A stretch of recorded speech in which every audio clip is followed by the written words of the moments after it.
What is up, risk takers? Welcome to the Kill Pete strategy. I am Pete. I am a progressive specialist playing Risk Global Domination on PC.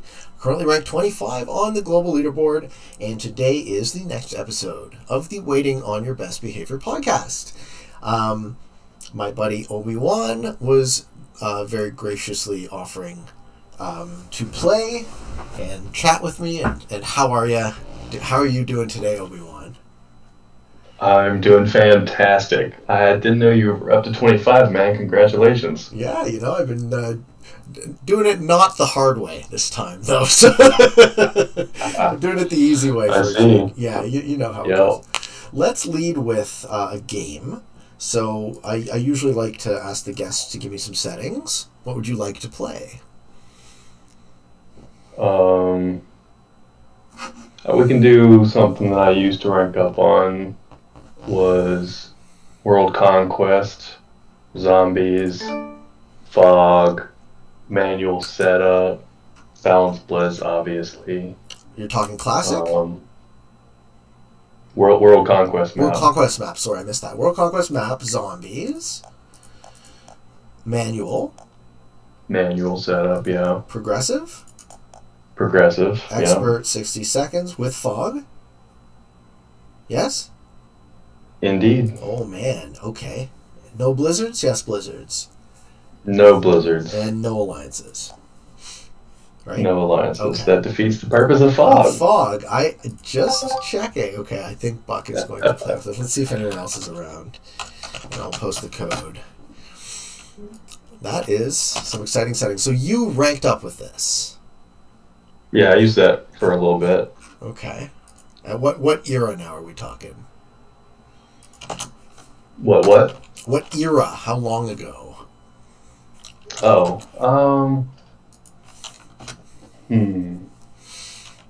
probably, I don't know, around October, November 2020 timeframe. Okay, not quite so long ago. Yeah, it was my first little foray away from classic.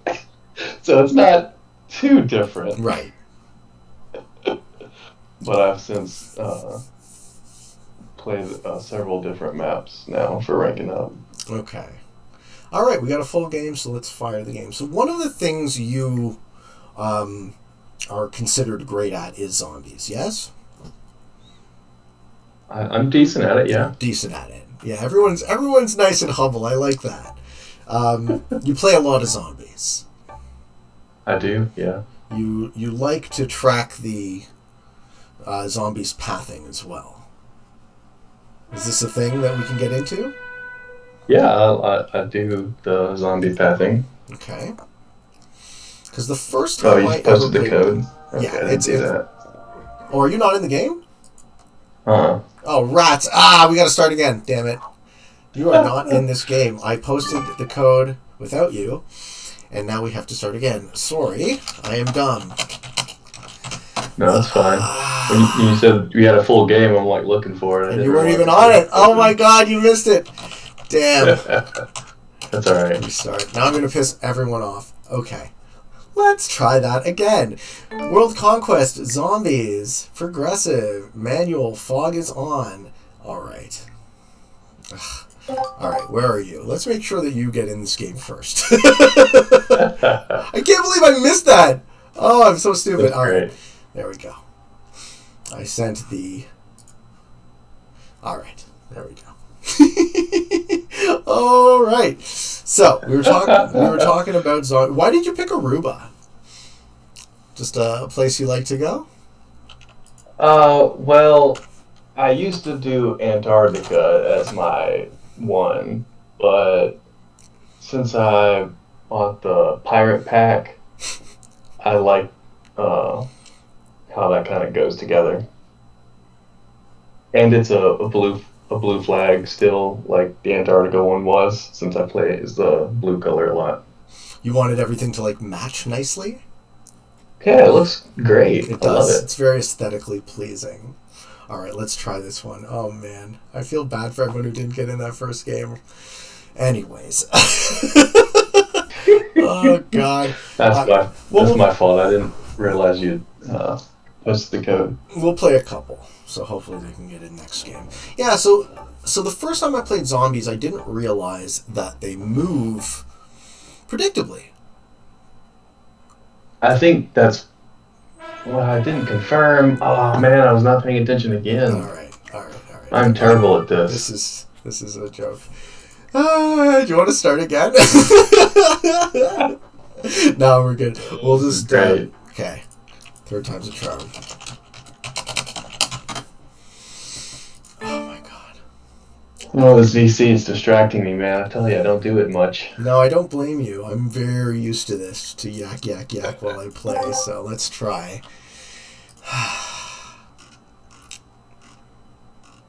Obiwan. Yes, invite. Let's get some people in here. All right.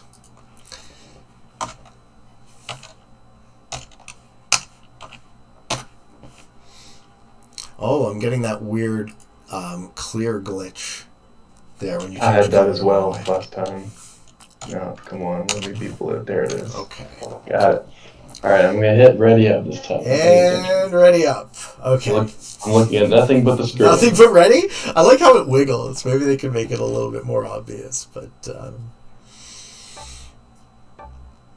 Well, I don't play on my computer much. I'm used to playing on my phone. Are you faster on your phone? I am just not really always sitting in one place. So I like to have the phone to move around the house and do things. Alright, so finally it worked. I'm in the game. It has started. And you're first. I am first. Is selecting a territory first an advantage? Only I guess if other people know what they're doing. But since no one really knows the pathing for the map other than yourself when you're playing, I mean, you can go at any position typically. Right.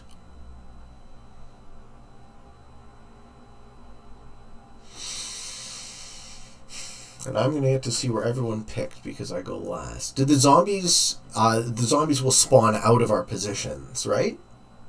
They take one of your territories at random. Okay. And I think probably the best might be second or third. Because then you can, if you go second, you know exactly where one player is. Because that's part of playing in fog is guessing where everyone is and knowing what they're doing. Sure. So if you go second, you can automatically know one player. So that's really handy. For the late game when you can potentially eat them. Yeah. Yeah. These are some hunting modes.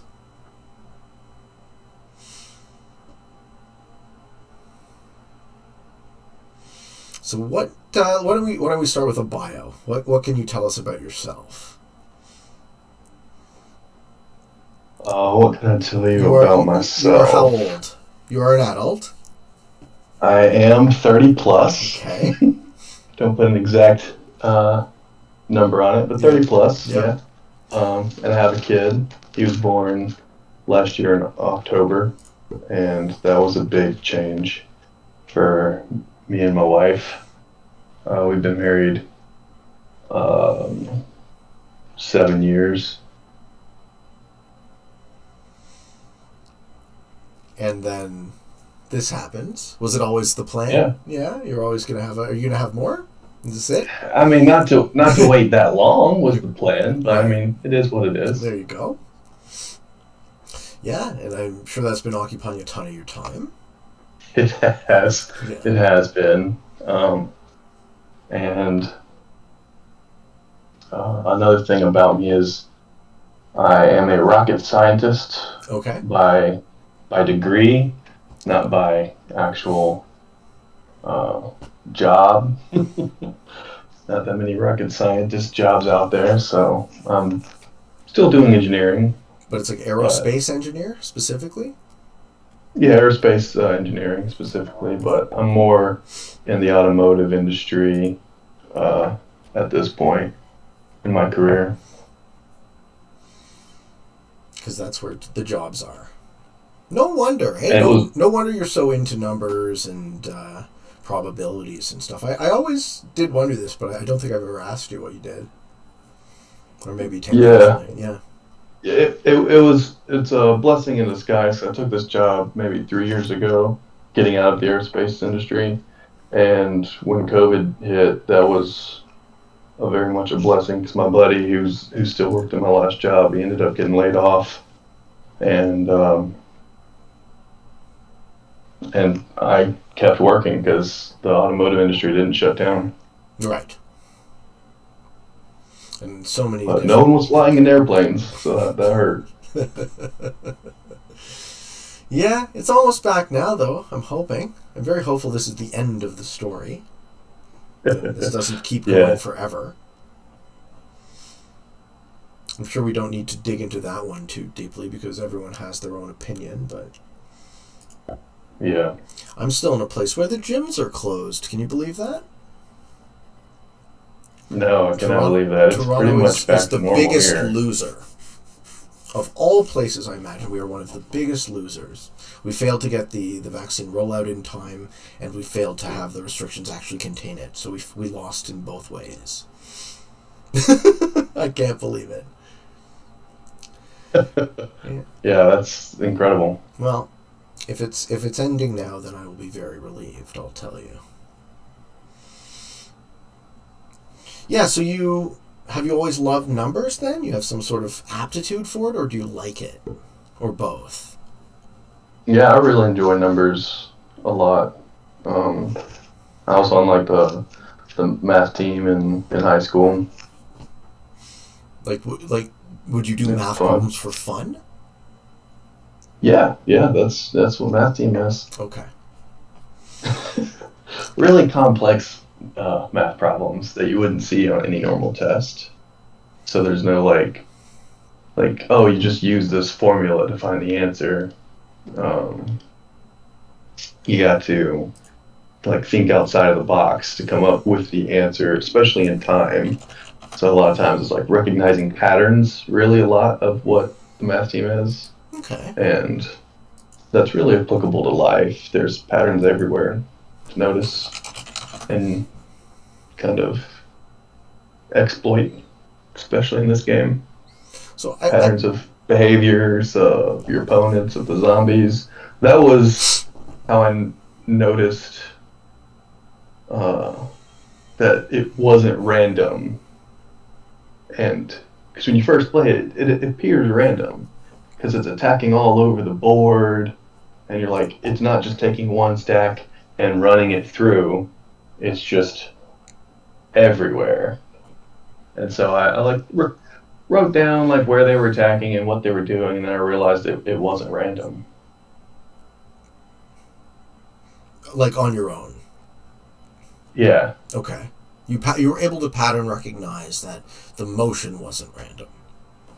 Correct. Okay. And then what was the next step, right? Iterate, repeat, and figure out what the pattern is? Well, I had done like, because if you look at my record, I don't know if you've gotten there yet, but my record shows 277 single player wins and 11 losses.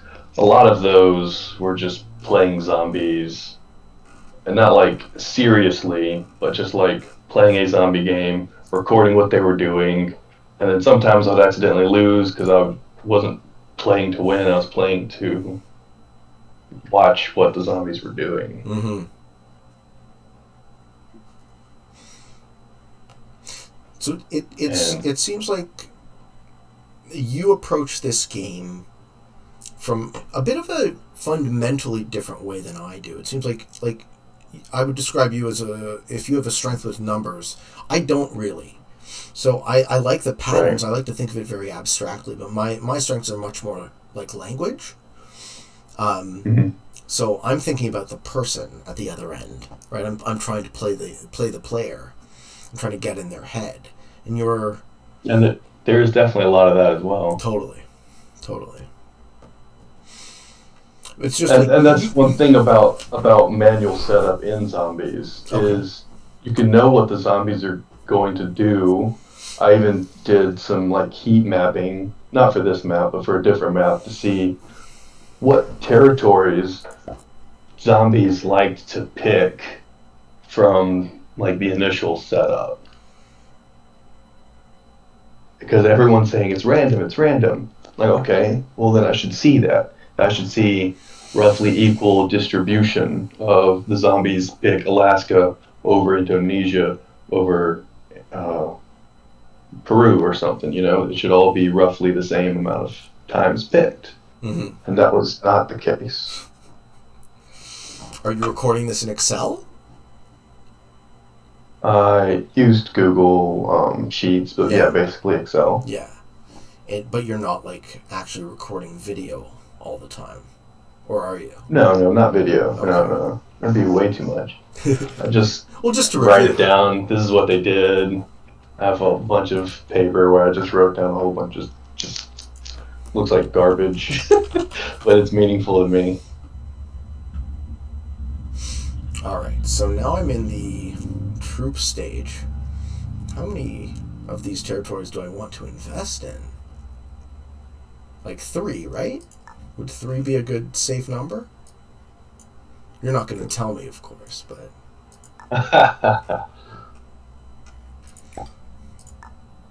Yeah, 3 is a number. It is one of the whole integers. Oh man, let's see how that goes. If one of these stacks get infected, I'm hosed, right? It's possible. Mm-hmm. Let's see, what else? I'll go over here. This looks fun.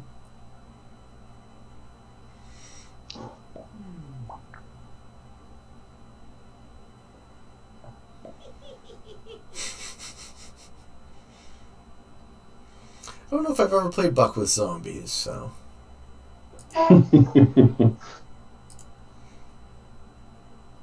Yeah, I'm sure you're at much more of an advantage here playing with all these players I'm sure you've played with. I haven't played with Buck, but I think maybe once. Oh, really? The Nian Bimixo. I don't think I've ever played with him. I played with the Nan yesterday. Adley General, yeah. And the General, I think I played with him maybe once or twice. Well, Buck has a question for you. He wants to know about multiplayer ranks. About what ranks? Buck says, Pete, ask him about multiplayer ranks. So, I'm guessing... multiplayer ranks? Yes.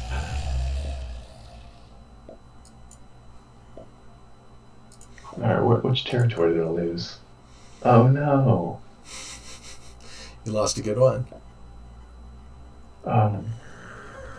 It was one I had fair vision, so I don't see anything over there. Right. I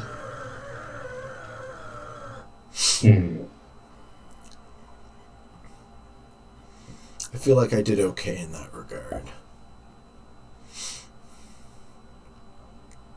This is fine. This is fine.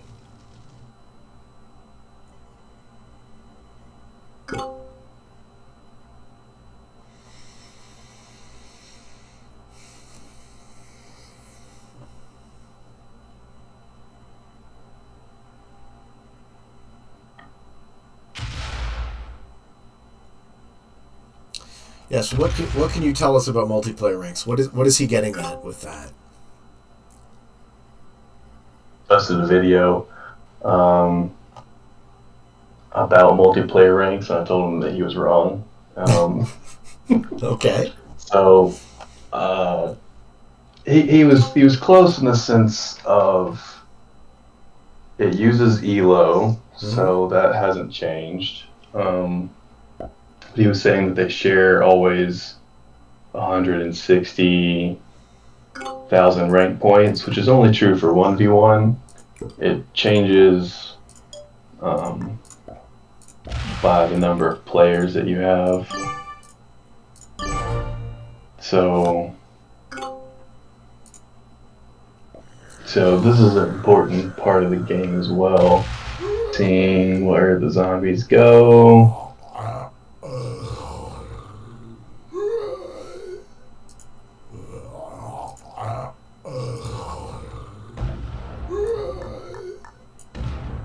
All right.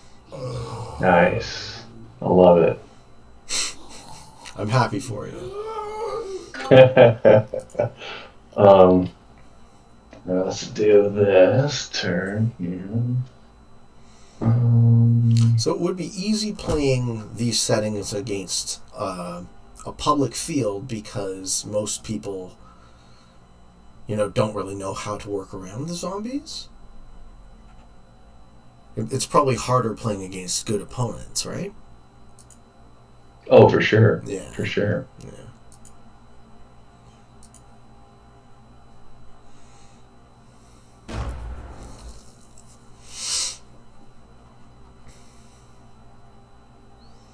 So I feel like this is your hill to die on. This is if you had any quest in the game, it would be to educate the people about how the ranking system actually functions. It would. It would. Let's see if I can pull up something that I have of while it's in between turns. So in 2-player ELO, like chess there's a K factor in there, if you look it up on Wikipedia, and they use 16. And so that's essentially where the 160,000 comes from in the 2-player for skill points, because it's multiplied by 10,000 to go from like the rating points to the skill points. Okay. And then for so there's only 160,000 total points in the 2v2 or in the 1v1. It's a 2-player game. For the 3-player game, it's around 210,000 skill points. Now it's not per pair, like as he was describing. That's just like total. So per pair, it would be, I guess, half of that, since there's 2 pairs in the 3-player game, since you can beat your other 2 opponents. And then for the 4-player game, it's about 240,000. 5-player game, it's about 260,000. And then the 6-player game, it's about 270,000. And that's how many points are available total. Total, yeah. So if you were like ranked 0, and you beat 5 infinitely skilled people, the most you could get in that would be the 270,000. Right. From a 6-player game.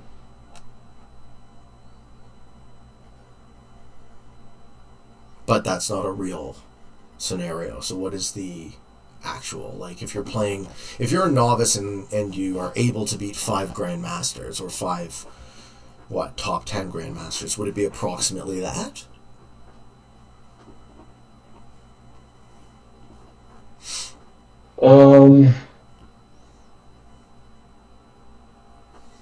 No, because it would be some number less than that always. And I could run some numbers now that I'm done with my turn. Gonna miss what's happening in all of my not turns, which is very critical for a fog game. Well, you don't have to, man. You don't have to run the numbers. You can just go. You can be slightly less accurate and just tell me what you're. Right, we're not going to hold you to any of this. So. All right, so let's see. For a 6-player game, if you're all around the same level, right, then that's a 1, 2, 3, 4, 5-player game. We're 6-player players here.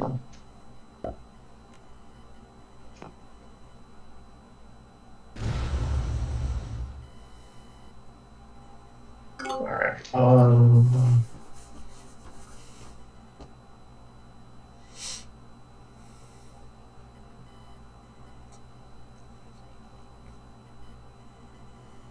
All right, so for 6-player game, all players being equal in skill, it's about 140,000 skill points you would gain for first and lose for last. And then 80 for second, and you'd lose 80 for second to last. And then third and fourth, you gain about 30 and lose about 30. So you feel like this structure incentivizes people not necessarily playing to win. Agreed. Okay. And why is that bad? Well, I don't feel like it's not obvious. If you're incentivizing second place so much, why would anyone have to risk playing for first if they can guarantee, second?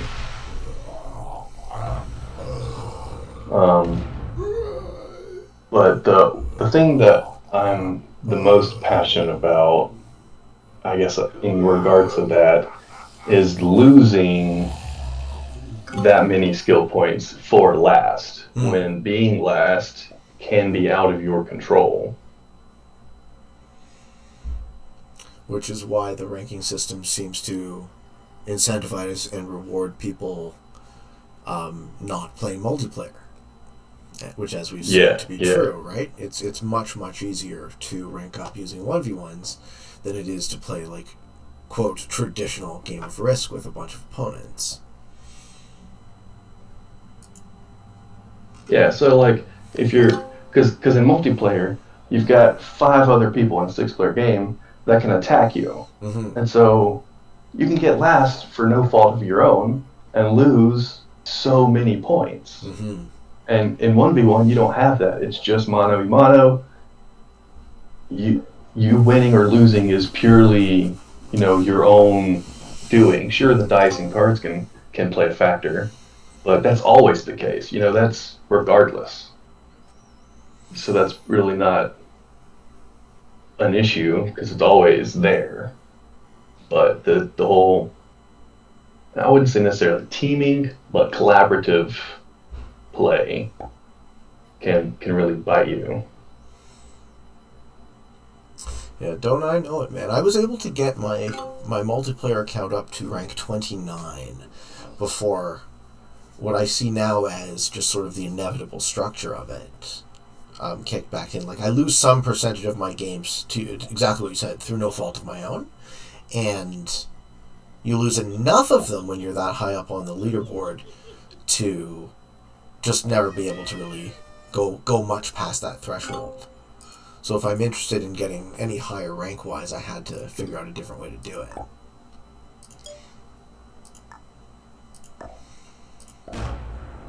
Which, so the argument goes, is not necessarily in the spirit of what being, ranked as a really, really high ranked Risk player would be about, right? Yeah, agreed. Yeah.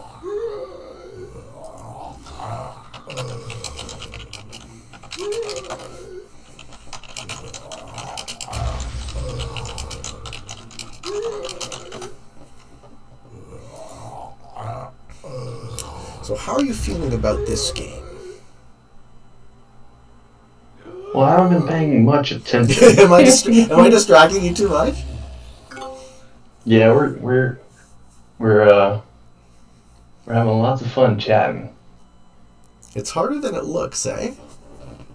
It is very hard. I have much respect for you doing what you do. I would lose all of my games. Really? I don't know how you do it. Well, so I guess that goes back to what I was touching on. I think I have a language brain, right? So for me to yak about what I'm doing in the moment actually helps me instead of distracts me, right? It helps me focus on what's going on. It helps me pay attention, if you can believe it. Some people actually thrive on that. Yeah, it's definitely different how the brain works for different people. Mine is definitely numbers and math, so Do you picture seeing numbers and math, I can like speak their language. Do you picture numbers? Like, do you visualize them? Like, how do you see them in your mind's eye? I don't know necessarily. It's just, I don't know. It's just. Or is it more like you're speaking sense. the language that you? It's like you don't have to think about it. Like you don't have to think about your words that you're saying. Sure. They just come out of your mouth. Sure. It's sort of like that. I've always been envious of that because it always seemed a bit magical to me. I just don't get it. But you can't have everything, right? That's true. So I do not complain about the interesting mix of skills that I've been given. I'm feeling great about this game so far. I'm surprised. I guess I got lucky with my picks.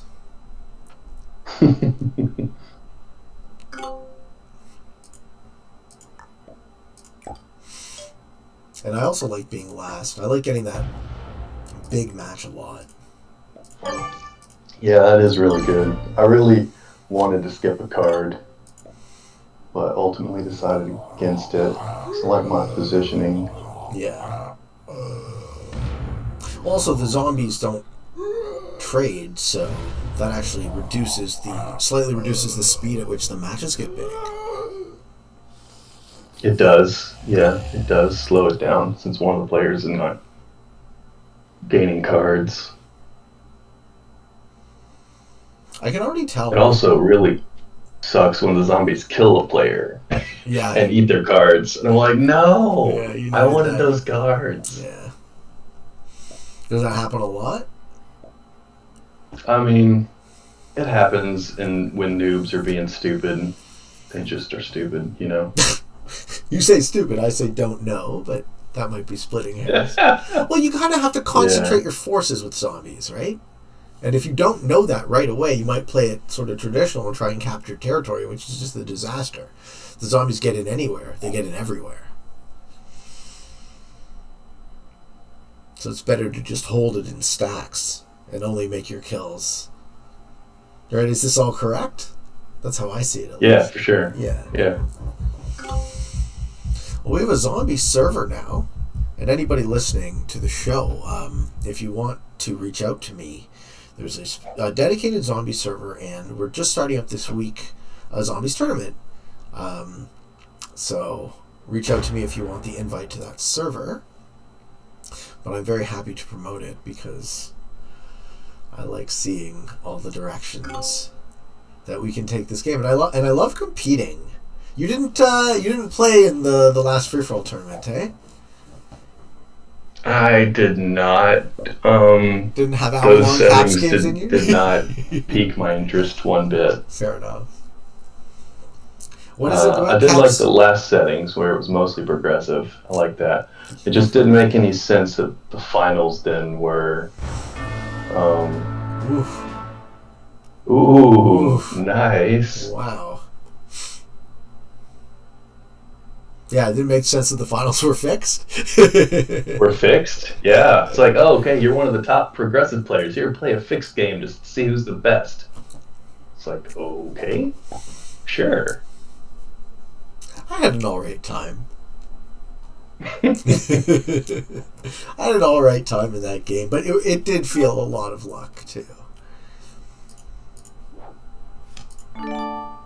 So I asked you this the other day. I didn't realize that the zombie cards actually have cards. Like those +2s on the cards actually go to the territory where the zombies are. Yeah. It's a lot of zombies you can add, especially in fixed, relative to how many troops that you get for fixed. That's why I prefer progressive. Because you can actually die to the zombies in fixed. Oh, they are they are way powerful. In progressive, like if you lose to the zombies, I mean, you deserve it. you pretty much deserved it. Yeah.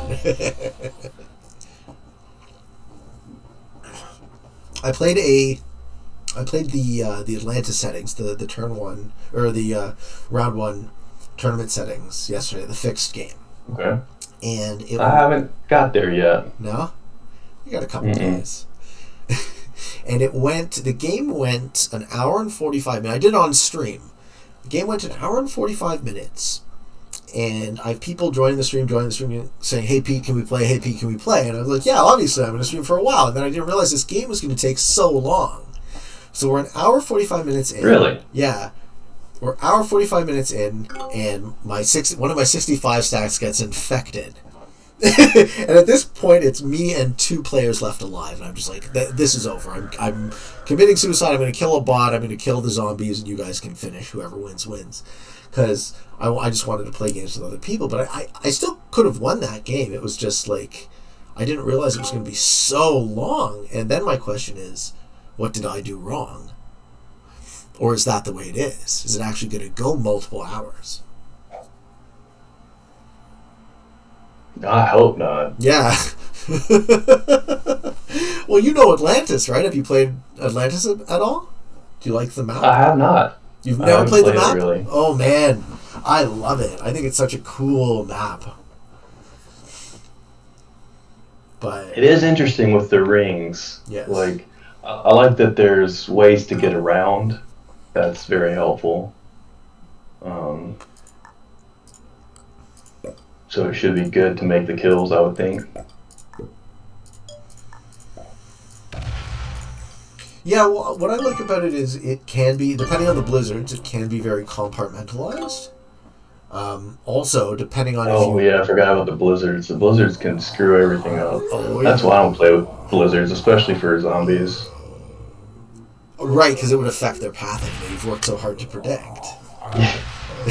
Yeah. Right. Well, also, because like the zombie pathing is going to go in a certain direction. And if there's the blizzard there, all the zombies go there and they get stuck. And so then they're not going around killing things like they should. They're just sitting there amassing giant zombie armies that can't do anything. Because the blizzard has blocked themselves. Right. And the last thing you need is a zombie that's not killing things. Exactly. Exactly. Oh, it's an odd mode, man. The first time I saw it, I was like, what is this? But I have more of an affinity for zombies now. They're just like a really predictable AI. They are like the most predictable AI. I love it. Yeah, and that would be the thing that people get out of it. Like I was saying, I put a bunch of bots in my games typically when I was playing multiplayer ranked because they would behave mostly predictably, but every once in a while you'd lose the game to them, and if you're playing with the zombies, they pretty much, that's on you. That's on you not predicting them.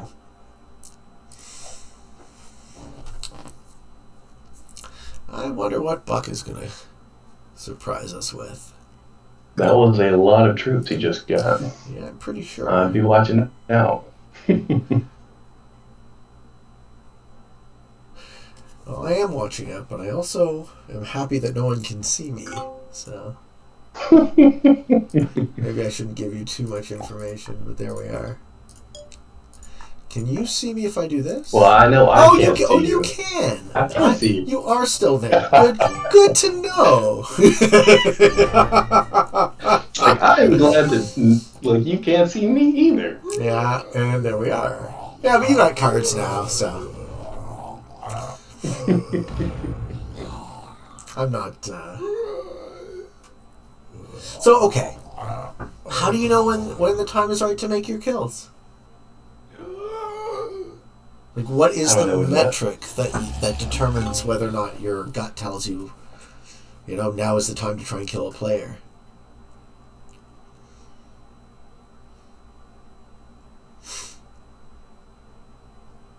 Yeah, that is... It's a tricky one.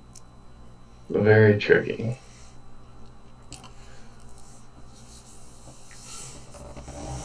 Yeah. But, you see, You have 5 cards and you know where I'm at. Oh no. Oh no, not So, like this. I'm not gonna kill you, Well, but -6, I I lose don't want. 14, huh? That's rough times for me. Yeah. You Sorry, didn't you even have to found pay me. for that -6. Bargain basement pricing.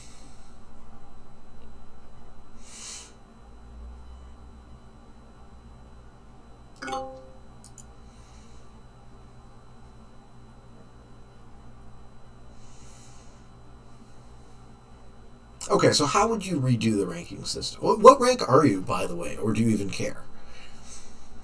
I'm top 500 currently. I don't really care. I could spend a lot more time grinding and ranking up and stuff. Um, but honestly, I don't have the time for that, Right. and it's kind of meaningless anyway. So why bother? Um, Oh, Dang, you found God. my other stat. Let's not do this again. Let's not do this again. Don't like it. I'm everywhere Uh-huh. and nowhere. Me too.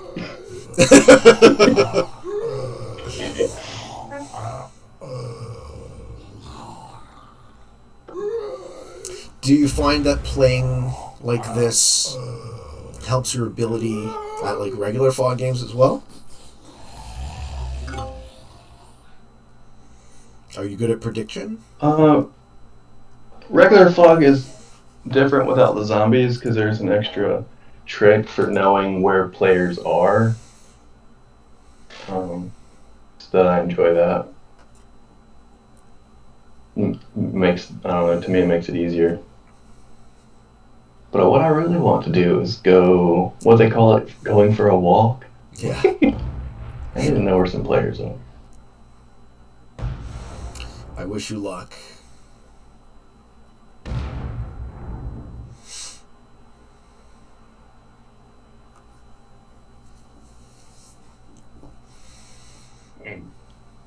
That was interesting. Please share with the rest of the room. What have you discovered? Grumble, grumble, grumble. So getting back to the idea of ranking, like how would you redesign, if it was up to you, how would you redesign it so that it would be more fair or more indicative of somebody's actual skill? Yeah, I created a spreadsheet that I have is to be kind of my suggestion for rank. And what are you doing, Buck? He's hunting. And I would have it such that in a 6-player game, sixth through second would all lose points, and first would win points. Sure. But I would also scale it such that whatever you win in that 6-player game is at least 5 times what you would win in a 1v1. Okay. At least. Because it At least. is in fact a harder test of skill. Yeah, Sure. it is. And it changes depending on the skill levels of all the opponents in the game. About if it's 5 times or what exactly. So that's why I said at least. I would put that as like the minimum. Right, and if there's more of a skill or a rank gap between you and your opponents, then you would stand to gain more points. Right. Sure. Right. Well, I think fairness is a very important thing in a game that is ranked. Oh, you got him. Wow. The net is on fire. Wow. That is going to be concerning now. 40 troops. I wonder how many Buck actually had.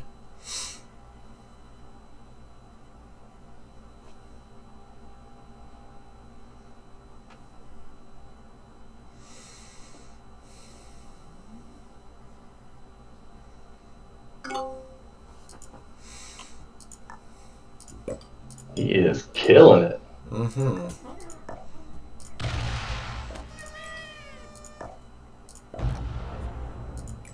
Okay. Let's do that and see what happens. It's so suspenseful, man. My stomach is like in knots right now. Zombies and fog always get me like this. It's just like waiting. Oh shit, am I gonna die? You know? Yeah, I love the suspense of it. Okay. I figured that was either something you really like or you really don't like. Maybe that's why I don't play these settings. I mean, I feel like that way in just a regular progressive game though too. Like at any point, someone can turn in cards and kill you. Like every turn is like, is this the turn I die or is this the turn I win? I kind of like that. Maybe it's just a practice thing, right? I feel a lot more at home in something that's very familiar.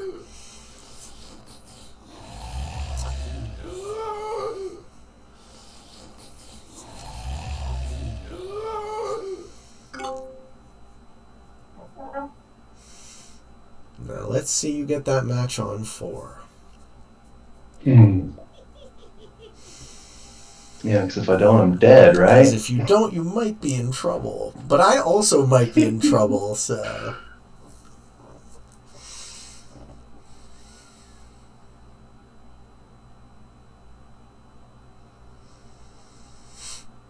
Well, there we are. There we are. Another thing we chatted about that I've always been... Oh no. Oh, you have me? Am I dead? I think I'm dead. Maybe. Shit. If I can get there fast enough. I'm dead. Alright, GG. Yes. Yes. Well done. Now where's the nib? Let's see. You paid a lot for that. That was expensive. I did. Wow. Well, it was my only stack. Yeah. White had killed everything else I had, so it was my only play. Sure. Going all in. Now if I can just find his stack. If I knew where he was, I wouldn't tell you, so... Well, I knew where he was at one point. Oh! There it is. Nailed it. Beautifully done. Beautiful. Look at that. Well, it would be embarrassing if I didn't win my own settings, right? You know what? It wasn't even just whether or not you won, but how. Right? I think that was extremely definitive. I would hope so. Good. Okay, good, man. I'm just going to go through and just kill as many zombies as possible until my time runs out. Sure. Sweet. And now zombies can take over the rest of the world. Only 28 troops. Oh, zombies. Yeah, what determines their reinforcement? Oh yeah, I love it. So for zombies, like it said plus 28 right there. They got ones on all the territories. Yeah. It means they had 28 territories. Wow. If they had fewer, or it's really complex, but there's also like a ratio of troops and territories. Okay. But for instance, you can say if they had like less than or more than, if they had more than 60% of the troops on the map, then say they get like a +1 to every territory. If they had less than that, but more than say 55%, they get like a +2 on every territory. And then if it's less than 55 but more than 50, say they get a +3 to every territory. Okay. So it's something like that. So you can see, like, just knowing like how many territories are on the map. If they reinforce 28, well, and you see that it's a +1s, then you know they have 28 territories. And same for if you see they get +2s everywhere. But that only happens like once the game is kind of settled. So initially in the start, they're getting like 1.5 times the number of troops per territory or something like that. It changes, it scales. It's like 1.2, 1.5, stuff like that, until it settles out, and then it's the +1, +2, +3. So I don't have to finish this, right? We're No, done. we can. We're done. We can flag it and play another game. Because I'm pretty sure Alright. you know how to beat the zombies. Yeah, I don't actually do it in ranked anymore because it's just a waste of time. I actually die to the zombies. It's fun. Okay. It's like it's almost more challenging to die to the zombies in progressive when the cards are worth what? 60? Yeah. Like, come on. How do you die to that? Just to rob people of it.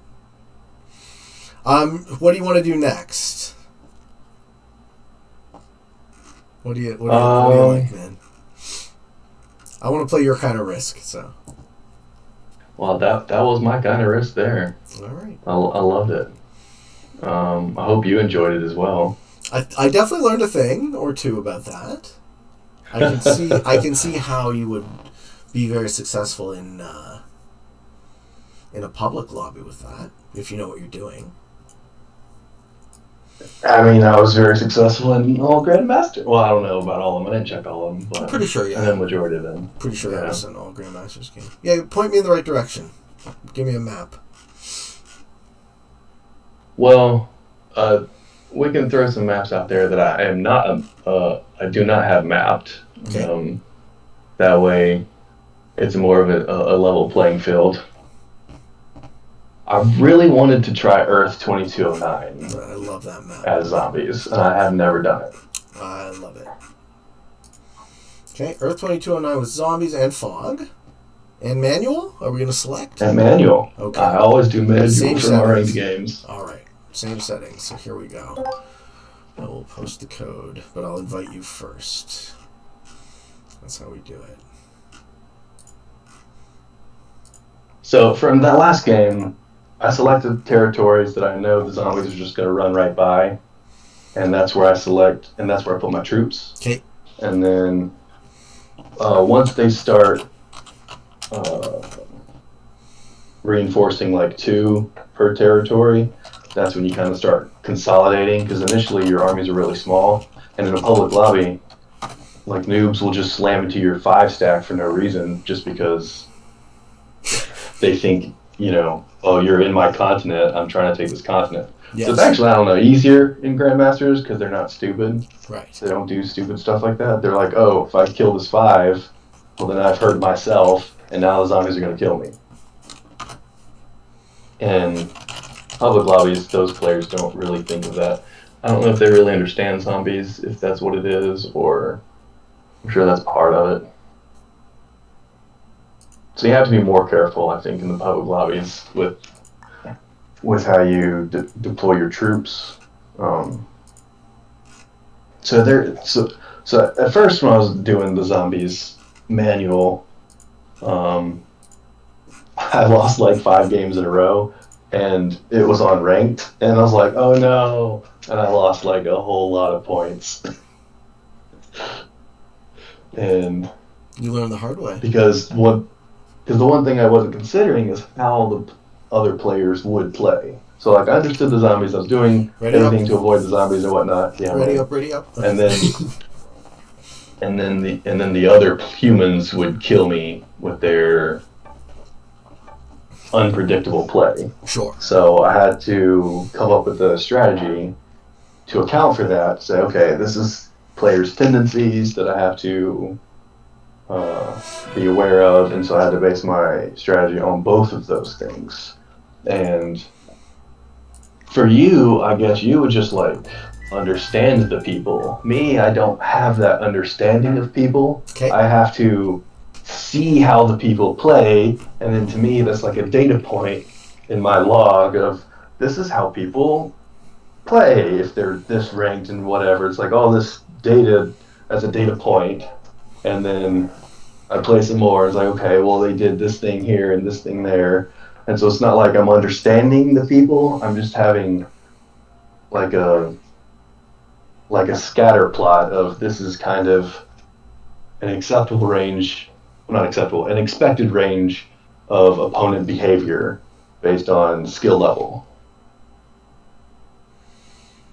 Yeah, well, imagine this what we're doing right now, this show, the interview style show, as the nth degree iteration of what I like to do with a game of Risk, right? I want to get to know my opponent. So it's not just one data point, but it's a extremely in-depth series of questions where you learn as much as you possibly can about them as a person, and then you apply that information in context to the game or series of games, because I fully expect to not just play with you today, right? But, Yeah, we played with each other in the past. Potentially for years to come, though, right? So I'm going to use what I know about some of the very best players in the world now that I've had the privilege to play with and talk to. I'm going to use all of that. I don't know. Is that crazy, though? Is that like too much work? Because it's what's keeping the game interesting for me at the moment. So it's working. What makes the board game so much fun is the bargaining and the like pleads for treaties and alliances and stuff. They don't get in the app, like just in a random public lobby. Right. And you can do that in the VC stuff. I just don't have like the time to just sit at my computer in VC when I have to, cook and help with the baby and clean and all these other responsibilities that I know you have as well, but you have a much more accommodating work schedule. I'm always envious of people that have such nice work schedules. It's by design, man. I know. It's so nice. Well, I thought about that. At some point, I considered it, and I said, you know what I value is my free time a lot. Yeah. Yeah. Yeah. That is nice. So, no, but also, like You've got it good, man. You've got it good. Well, thank you. I'm trying my best here. I'm doing the best I can to navigate the treacherous waters of life. Yeah, it's like... Also, I figure your time crunch is specific to having an infant, right? A lot of that will ease up a bit, you hope. Yeah, well, hopefully. Yeah. Yeah. Well, do you work like a full... full 40-hour work? Soon he's going to be walking around and getting into more trouble, I guess. Yeah, but at least you get to sleep. No? I don't know. Yeah, I did get up last night at like 4:30 and he was just screaming and crying. We're like, what in the world's wrong with you? Tell us. Why can't you communicate? Obviously you can't. Didn't anybody teach you how to talk? I know. You guys get on with it. Yeah, we're seriously slacking his parents. I mean, he can't do a word problem yet. He can't cure cancer. We'll get there. How cool would that be? No, so you're gonna have your kid be the one who figures it out. Just like, I cured cancer. Name in the history books for all time. Yeah. Yeah, definitely. That's. I think what everyone strives for is some sort of like impact. You want to know like, here's how you have positively impacted the world. And curing cancer would be one that would get you a lot of notoriety. But a lot of times it's as simple as, making someone smile or, being that kind face at the grocery store. You gotta do what you can. Make the world a better place. I couldn't agree more. In whatever small ways we can, I think people underestimate their ability to have that kind of ripple impact. Like, they underestimate the value of the smile at the grocery store. Just putting on that positive, brave face and stepping forward into those treacherous waters can, affect everyone and everything around you. Yeah. Yeah, a lot of people are so wrapped up in their own problems and what they have. Like, everyone has problems, You gotta be mindful of that. You're not the only one with problems. Well, I often come back to gratitude in moments like that. Because it's very obvious to me how good I have it. So when I catch myself wallowing in negativity, it's just like, well, you're not starving. You know, you're not blind. You're not all of these infinite lists of things that we just take for granted because it's so mundane being yourself, right? It's so easy to take yourself for granted, you know? I didn't even like myself for a long period of time in my life. Which I hope I've fixed by now, but it creeps up now and again. Maybe as motivation to succeed or whatever, maybe to prove something.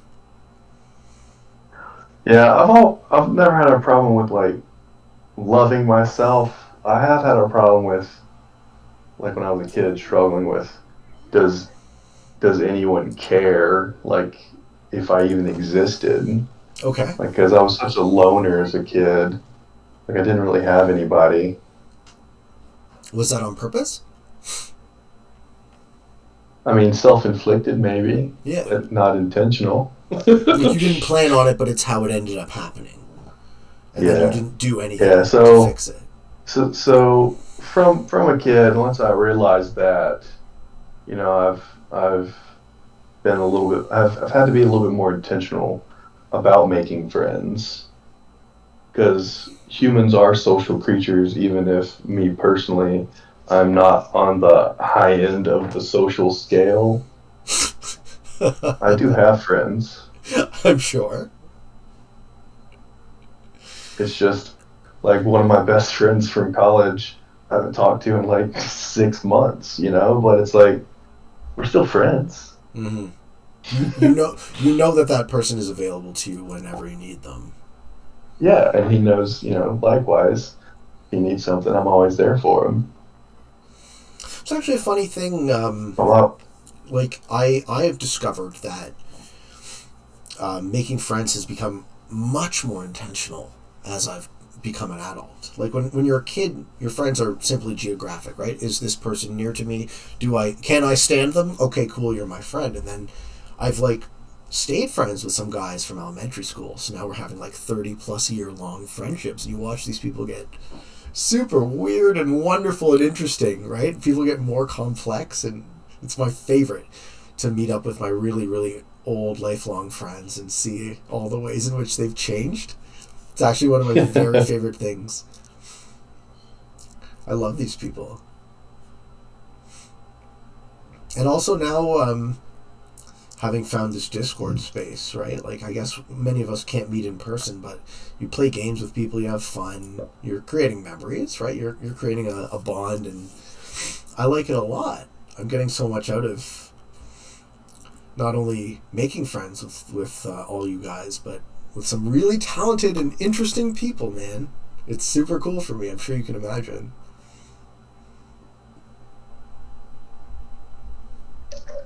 Yeah, and some of my closest friends on the Discord, I would have to say, is probably Spike and Sterling. Okay. And it started off, I think, mostly with Sterling wanting to know, like, specifically about dice odds or card odds or something. He was very interested in knowing what these odds were. I'm like, it's simple probability. You just do this and that. And so I gave him the answer. Then we just started discussing all kinds of deep stuff related to games, like strategy and whatnot. Mm-hmm. And then same for Spike was also like, oh yeah, I can do all this math stuff too. And they had started on some projects, and I helped kind of finish it up. And Spike has the dice odds calculator, which is really good. And I helped with the balanced blitz portion of it, because I have a balanced blitz table that's you can find on the Discord. I'm definitely going to link this, by the way, because I really do feel... No, I really do feel like people underestimate the importance of understanding probability on an intuitive level, just how much that will affect and improve the quality of your decision-making in the game, right? You want to know how It does a lot. Yeah. I figured this would be something you'd want to talk about, so I was going to bring it up, but please. How important is probability? I mean, it's huge. Like, the biggest part, I guess, is like deciding how many troops to deploy for at the beginning of your turn, because you can map out what you're going to do. So that way you can for sure kill somebody or survive or whatever, because you can properly allocate those resources. And that's key in Risk, is to allocate those resources properly, because if you don't end up with enough troops in this one specific army, then they can't finish the job, then, you're going to die the next turn. So that was part of the reason I did all that math, because I wanted to take the shortcut. Like all the people that had already been on the Discord playing all this time could have this intuition, right? And me as a new player, I'm like, I don't have this intuition of what balanced Blitz dice odds are. And so I just did all the math, and now I know beforehand. I don't have to have an intuition for it. I can just know. And then you internalize. And it was kind of like a shortcut for me kind of leveling up, to up my game, to just know what the odds should be. And it was huge. And I think it's underrated a lot of times. I agree. This would be the thing that I would... probably one of the very earliest posts I made on Reddit. I know you're active there too. It might actually be... We spoke there first, before I came on the Discord. But... we did have an interaction on Reddit first. Oh, yeah. Okay. You recall this? Okay. I hope I made a good first impression. Yeah. There are definitely some people that I won't name. Yeah. That I enjoy arguing with. I guess is how I'll put it. Sure. And it's there's some interesting characters there, and you're one of the ones with a level head. For sure. A lot of people like to complain about the odds as well. That's like the biggest complaint. Like, don't you know that the numbers have it out? That should be impossible. Yeah. Okay. Well, it's 10% odds that you lose. How then is that impossible that you lost? You should lose it 10% of the time. Like, they just, I guess, exaggerate what impossible or possible is. And it's like, I don't know. It does get me worked up. Please, be worked up. I love it, man. I think that we have such bad intuitions with numbers. Right? We're so naturally terrible at probability that any skill in this regard has ripple effects throughout the rest of your life. I bet you, right? It can, yeah, it definitely does, and a lot of comparisons people like to make for risks is like, oh, is this similar to chess or is this similar to poker? And I find it more similar to poker, because in chess you don't have to know what the odds of the queen taking the bishop are. It happens every time. Yep. It's gonna happen. It's also, in poker, you have to know what your opponent has in their hand without ever seeing it. And you can only do that by knowing how they've played previous rounds. So that's a lot of what Risk is too, is playing your opponent and playing the odds. So I'll make a move and I'll lose sometimes, and it's like, well, it was the right call to make, even though I lost. Yes. Because the odds were in my favor. If I had the same a chance, I would do it the same way. Because like 9 out of 10 times I'd win that. This is the difference between results-oriented thinking and probability-oriented thinking. You don't necessarily look at the outcome and say, because this outcome occurred, therefore I made the wrong decision, or the right decision. You look at it as, what are my odds of success? What is the path that leads me to the highest probability of success?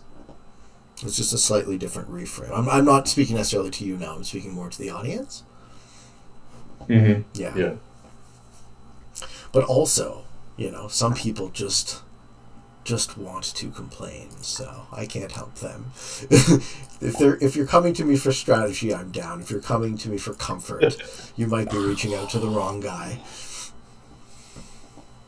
Now, one thing I like to do when I'm on my phone is take a screenshot Of the opener. of the state of the board, Sure. and so then I can know Where everyone at the is. start this is where everyone was.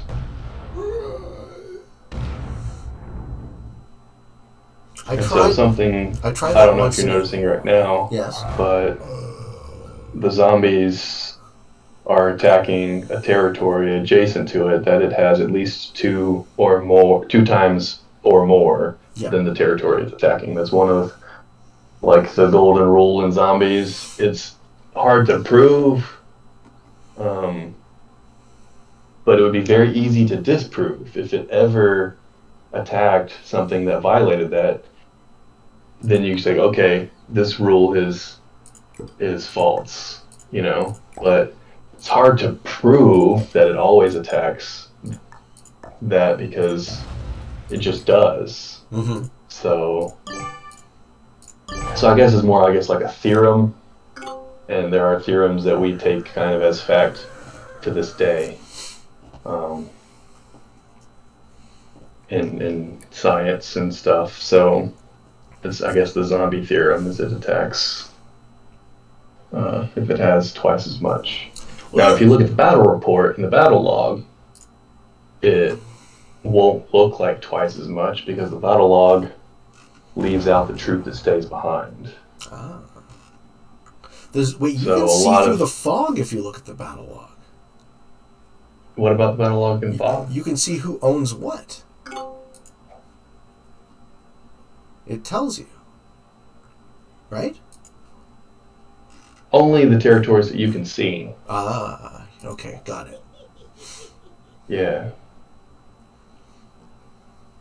So from one of the undead attacked me, and it had one troop, and I had one troop, and I lost one troop, and it had one troop remaining.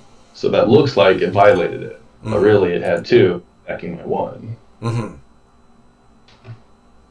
So is it a more or less consistent rule that they need a 2-to-1 majority to attack? Oh yeah, always. Okay. I've never seen it disproven. Okay. And there has been tons of people's like, oh, it did this, and they show the battle log, and it's like, yep, you add one to that, and it's 2 times. Mm-hmm. So it passes. I have never seen it not do that. And I've played lots of zombie games, and I've never seen it violate that. All right. Now we know. And of course, then one day they change the programming, and it'll be a different right? How upset The would you devs be if are they all- monkeyed all- with are- the zombies? Are free to do that. If they want to make it less predictable, Yes. that's totally up to them. Right. That is their prerogative.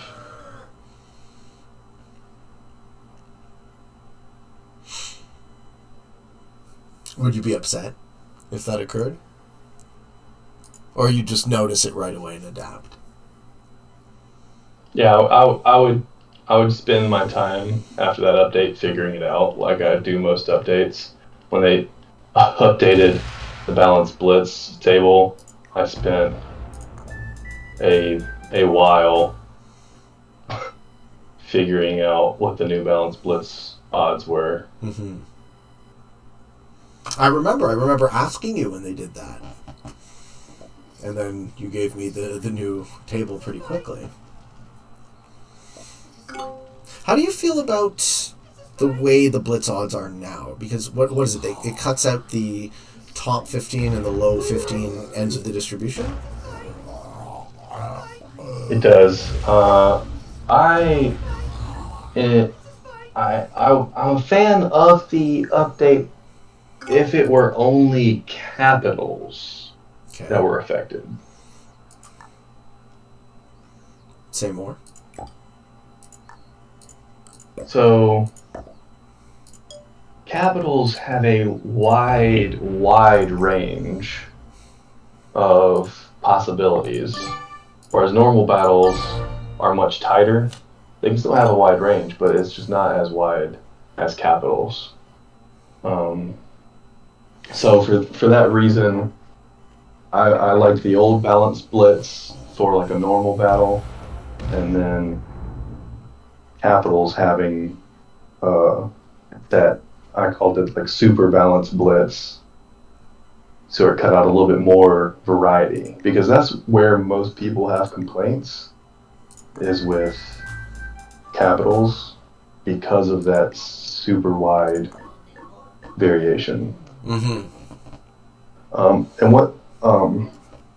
So that's why I think like a super balanced blitz would be better for capitals only. But I guess that would be too complex to code or something. I don't know. You call this now super balanced blitz? Yeah, super balanced blitz. Because the old balanced blitz would cut off at 7.5% of true random. So if it was below 7.5%, then it was 0 in balanced blitz. Right. And now it's either 14 or 16. It's not exactly 15. Everyone says 15, but it's really rounded to 15. So I don't remember off the top of my head which way it's rounded from. But so now it's like 14 or 16, that if it's below that, now in new balanced blitz, it's 0.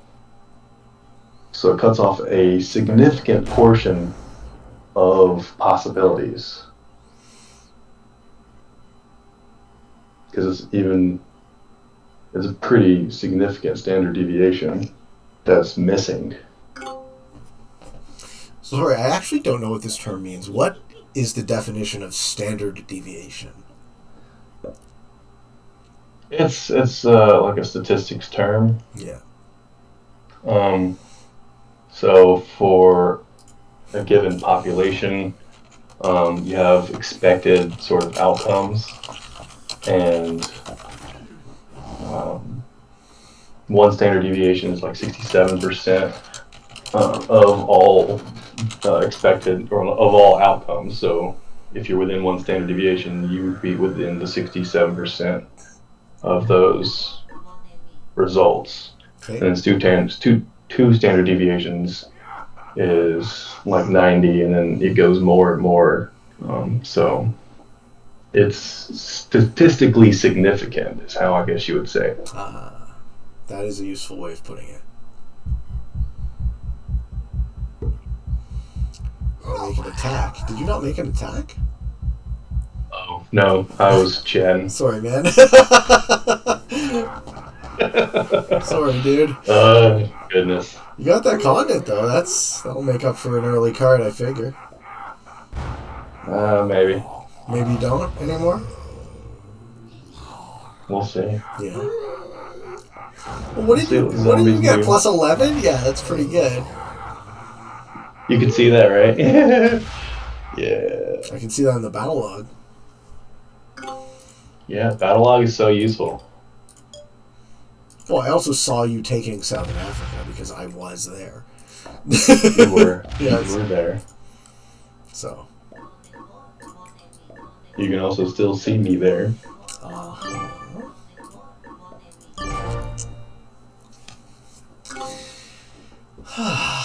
Yeah, so this must be a tough one to play on your phone, though, because it's so big. Yeah, it's one of the reasons I haven't played it. Because I don't think I'd be fast enough to go through the map and kill people if they were spread out well enough. But at the same time, they did slow down PC a lot, so it's allowing mobile users to catch up. I'm actually quite fast on mobile too. It's more like the tight, intricate maps. Something like Red Sands, I would have a hard time playing on my phone, just so I don't have quite the finger dexterity. But I was so upset when they slowed down PC, man. I was just like, it is what it is. I worked really hard to get that fast, and obviously I get why you would want the game to be fun for the sake of fair competition. You want everything to be right, fair and balanced, but Yeah, I never considered going for a continent, eh? That's interesting. Seems like no, it seems like a great way to do well on this board if you can actually hold it. Right, you would establish in If you can hold it, yeah.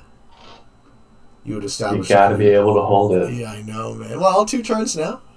What is that? +6 down there? +7? +6, huh? Well, that's 11 extra troops that you got. I think you're doing all right. Maybe even worth not getting that card. I'm just gonna get eaten.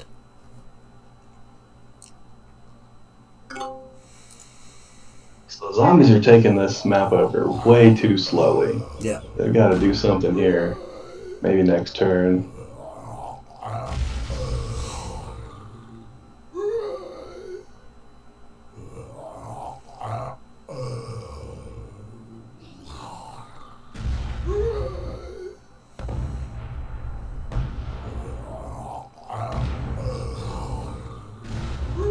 Do you play with the sound effects on? Yeah, a little bit, eh? I should probably. Oh gosh. Yeah. Well, I mean, hey, man, if I you don't play. ever play with the sound effects on, and I always forget how they sound. Sounds And so the annoying. zombies, particularly, are pretty bad. I like the sound effects, but not the zombies. The zombie sound effects are the worst. Yeah, they are the worst. I agree. Just hear them moaning. Yeah, you're right. Suggestion noted.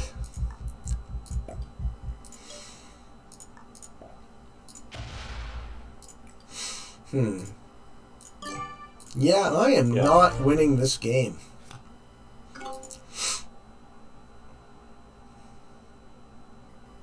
I would be surprised if I won, but I am currently doing really well. Well, I don't know who you're expecting to win. It's still If not you. too early. Sure. Still too early.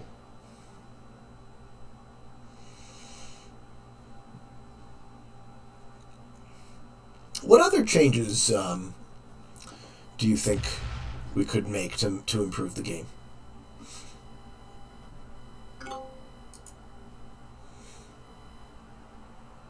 Well, for the balanced blitzed, I believe they could improve it further. I understand the need to go to the super balanced blitz to make it more reliable for other people, and I think it just needs a small tweak. So like they show in certain ones that there's like this 1% chance of losing. Like I think it's 8v4 has like 99% chance, right? Okay. And it's like, why not make it 100%? Why have that 1%? So when that one person loses it, they're gonna whine and complain about how terrible balanced blitz is. Why are we caring about people whining and complaining at all? It's true. It's true.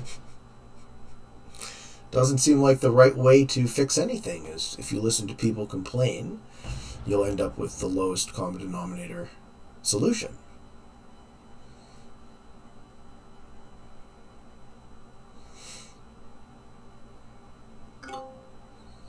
I hear you. I hear you. Yeah. Um, But I'm definitely in a bit of a privileged way where I can say that, I guess, because I don't put up with that sort of thing. Well, hey, man, I understand that if you're trying to create a product for the broadest audience, then the lowest common denominator is often the correct solution. yeah, and so the way they have, like, so the way I understand the balanced blitz working is there's this true random value that you get with actual dice that you'd have, and then they've kind of manipulated it such that like 50% stays 50% in balanced blitz, but then like 60% may go up to like 63%, and then you get up to like 80%, and then imbalance blitz goes up to 90. So they're trying to eliminate these extremes, but they still slowly work their way up to 100%.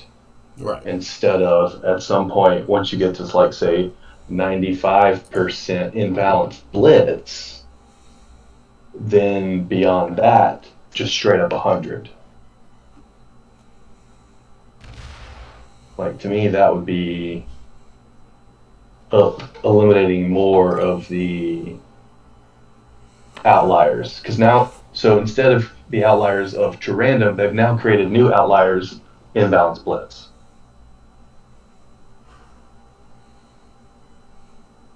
Yeah, it doesn't actually solve the problem of outliers at all.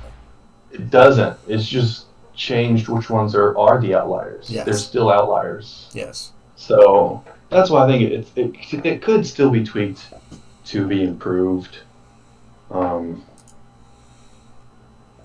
But to me, it's on the small, like on the low end. Like, it's not a very important thing that they needed to be tweaking. Like, there's all these other things like the ranking system and everything else that they should have been fixing, and instead they made new balanced blitz dice odds. I can't explain it. Mm-hmm. Yeah. I do believe that although the squeaky wheel tends to get the grease, it doesn't necessarily lead to a product that, at least in my business, that I want to promote, right? Like, I've often had a lot of success being a bit more selfish and just trying to look after what I want. You know, I'm making this video project for me first. And if other people enjoy it, then that's like a nice bonus. But in that way, I guess it feels a bit more authentic.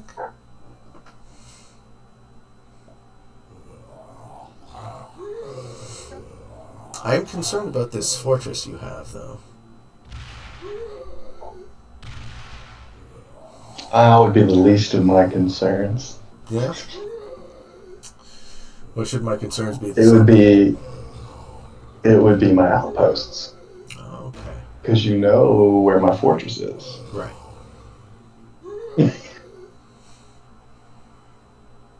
Yeah, I can't figure out how I would make the kills on this map. Right? I don't have the foggiest clue. Pun intended. Yeah, I have no idea what I'm doing in this map. Sure. I'm just doing it live, man. Exactly. That's what this show's all about, buddy.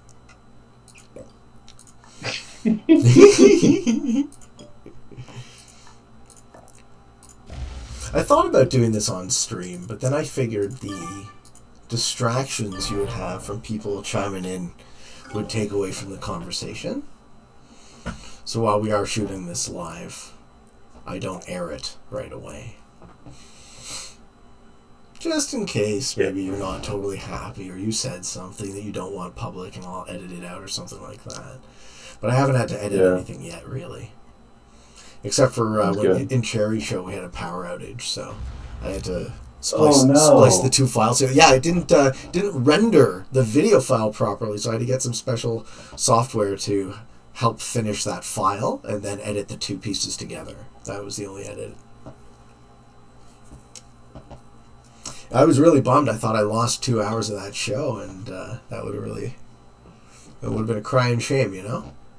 But we saved it. Yeah. Thanks to Storm and Parlox, so. Ancillary benefits of making friends with people who are good at all sorts of different things that I'm not good at.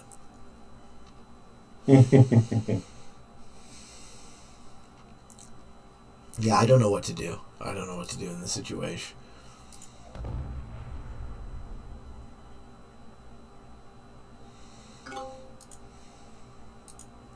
But I know Storm's a bot, so.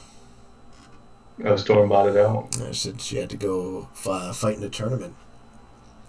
Is that the Zombies tournament? Maybe. It's possible, yeah.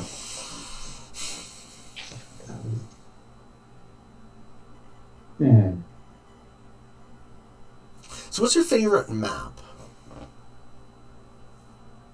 My favorite map, for my settings, I don't know. I've really enjoyed USA recently. It's one I've been working on. I don't get it. I do not understand that map. It just doesn't work with me somehow.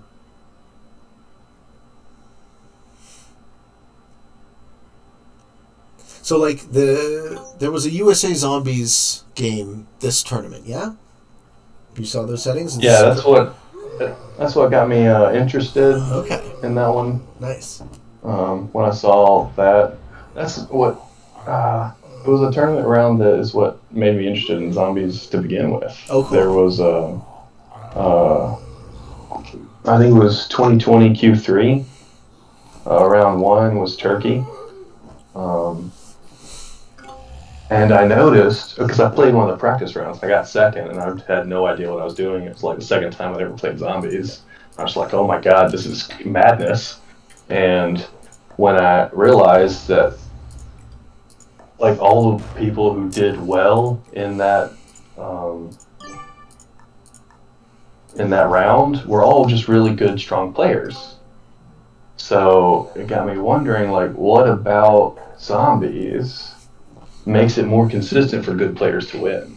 Okay. Because some of these tournament rounds are just a straight crapshoot. No offense to anyone making the tournament settings, but it's like something about this someone struck gold on, and I didn't have the Turkey map, so I couldn't play it on Turkey. So I went to Classic as the only thing I had, and I found doing manual being more consistent, because in the tournament it was auto, Yeah. which works. It speeds the game along. You know, you're already starting off to go. It's nice. But to play it publicly and rank up, it helped playing it as manual. And then Ares, come to find out, was working on making the top 100 with zombies after I started doing all this research into zombies. I'm like, well, why don't you do the Turkey map? Because from what I'd learned about zombies, it's like the Turkey map seems to be perfect for it.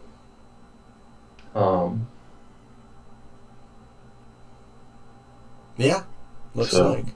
Turkey is kind So of he like did a that, perfect map. and he was able to get into like the top 30 using that. He had like a 30 win streak. It was great.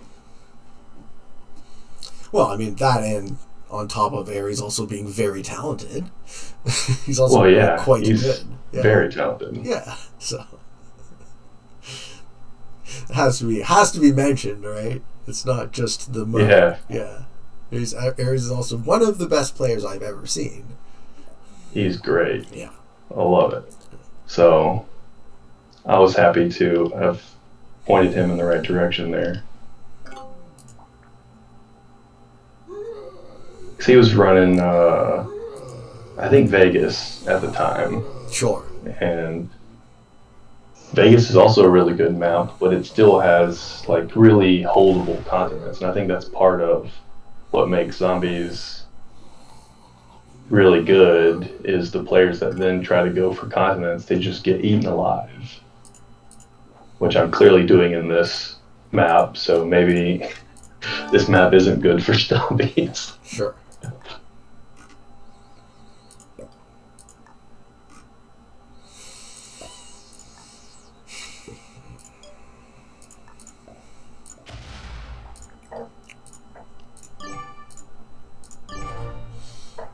How long have you been playing? Since about, I want to say April 2020, you know, after COVID shut everything down and I was having a couple of furlough weeks, had nothing better to do.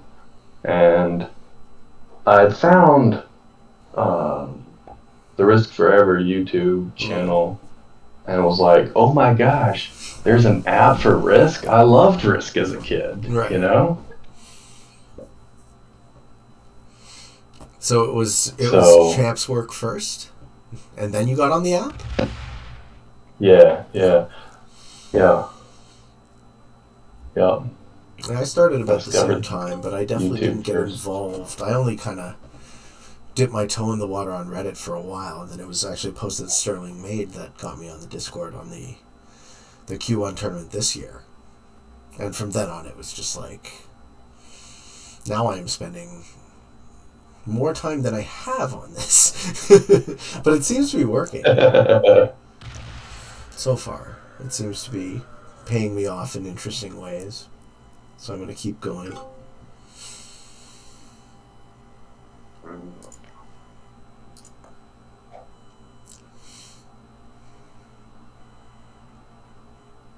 And it's a nice benefit that I have like a body of work now that I can draw from and say I've also created this in the process.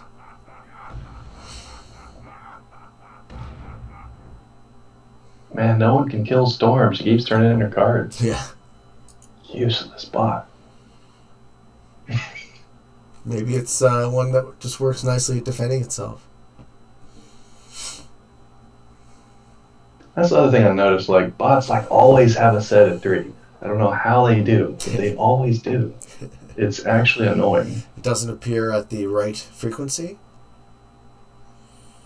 Now You're talking like one of those crazy people. The frequency for a set at 3 is closer to like 40%. So it's for sure way more than that. I don't know, man. Do you think it follows some different more. math? It seems more. All right. It does. Yeah. That's why you can't trust your intuition. For sure. Well, I'm sure there would be a way to find that out for sure. Oh, 100. Holy hell. Yeah, it's a lot, man. I mean, it's got 50 territories. How big is this map? Isn't it like 80 something? 86. 86. This map's 86. So, okay, roughly 36 territories are still owned by the players. That's not too bad. I love this map because I can reliably beat just about anyone in a public game. In the end game, right? Once it gets down to the 1v1, I can just outpace you, outgrind you. It doesn't matter if you have started with a numeric. Same with Archaeanos, actually. I played an Archaeanos game today where I gave 5 cards of the third player to the second player in the end game, and I was still able to just make him quit because he can't attack me fast enough, right?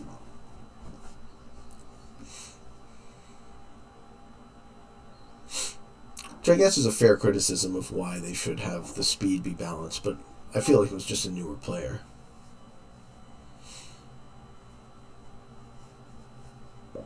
Do you like big open maps like this better, or are you okay with like the Atlantis or the Red Sands or something like that? Like, do you have a preference? Yeah, I prefer more open maps, but for zombies games specifically, I prefer ones with continents that are not easily held. Yeah. And that was the criticism I had of Classic when I started playing Classic Zombies, and I was realizing, like, pretty much it always came down to me and whoever the Australian player was. And if they got too strong during the game, then I was toast. So this map, well, not this map, but that last map, the World Conquest, was really good in that sense.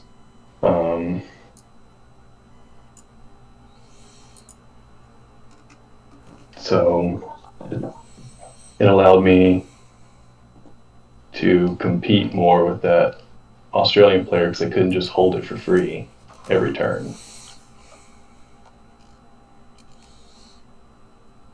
Yeah, that World Conquest map is cool.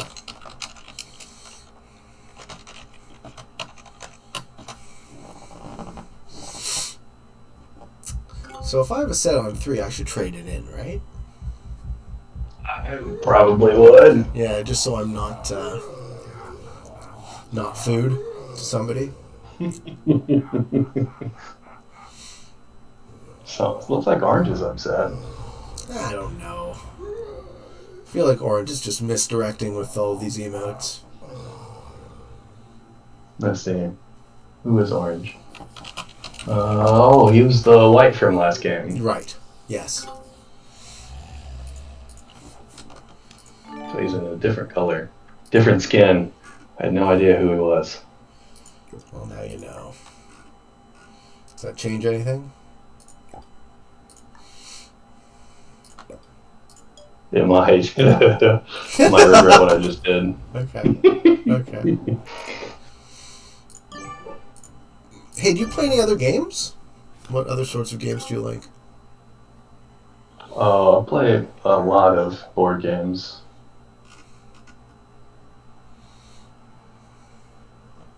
Like?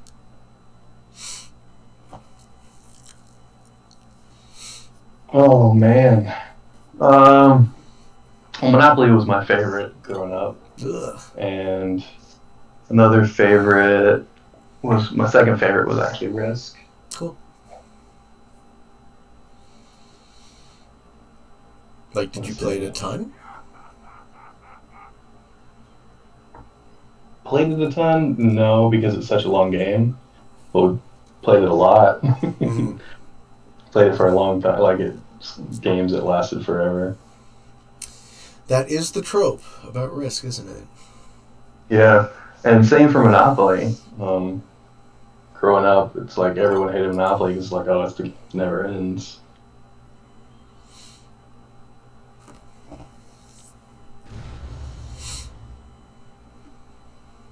But with Monopoly, it's just played wrong if it's the game that never ends, is what I feel. Okay. Explain. So, there's this mechanic people have put into the game, like called free parking, Okay. and that really does just like destroy how the influx of money into the game, and it keeps it going forever instead of it, because the point is to bankrupt people, so you can't do that. Yeah, If there's they're always able to extra just cash coming in. get lucky, right? So what is the key skill in a game of Monopoly? It's the art of the deal. I see. So a lot of times when you have people just playing casually, they don't want to make deals because they've been burned from deals in the past. So all they know is making deals loses the game. But it's the exact opposite. Making a deal is the only thing that wins the game.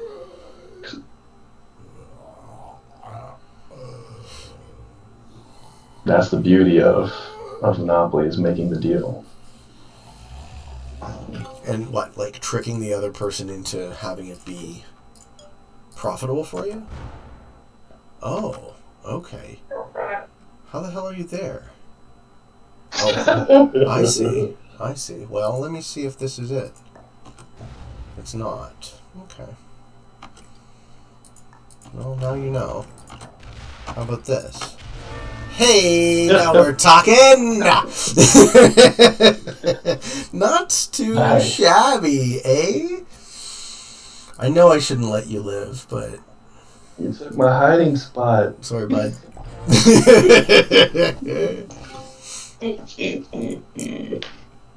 I love cozying up next to bots. Yup. But I needed those cards because you've been building up, and I have not. I definitely needed those cards right now. That's a nice shot in the arm.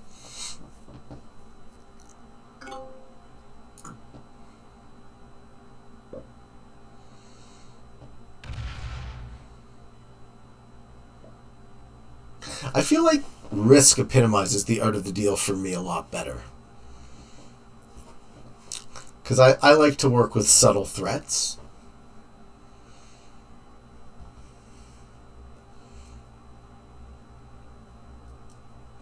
It is very similar. Sure. It is indeed similar. Okay. And that's why it's funny that those are like my two favorite games. When I'm not even like a people person, my dad is more like that than I am. Mm-hmm. And he was really good. At Monopoly. Yeah, he was really good at both of them. Oh, at Risk too. Right on. You ever get him on the app? No, I haven't tried to get him on the app yet. It seems odd that it would never come up if it's something that you're spending so much time doing.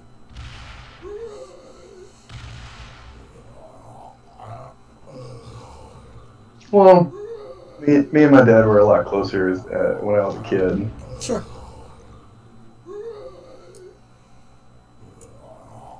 You know, you grow up and grow apart. It happens. Yeah. It's like.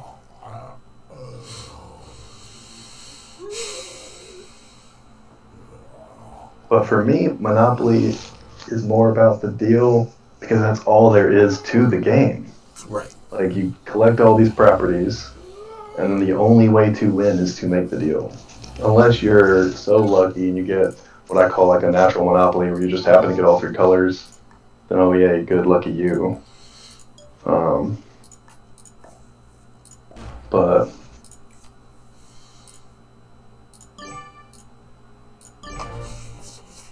you have to work with people in order to win that game. And maybe a that's lot why of people, I hate it. when they play Monopoly, all they want to do is screw you over in the deal. And so, like, you're not going to make that deal just because you can see the deal they're offering you is complete crap. Right. So, in order to find a common ground of this is good for me, this is good for you, we can work together and both benefit. But then it also helps if you know the odds that this deal looks pretty even, but it's slightly skewed to your favor. Or like your favor in that specific context, maybe. Yeah, in that specific context, for Right. sure. And that way,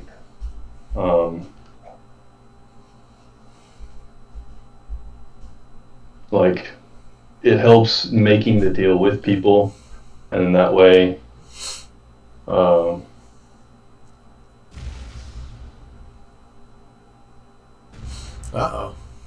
once you make deals, then you can know, like, once you start discussing trades and stuff,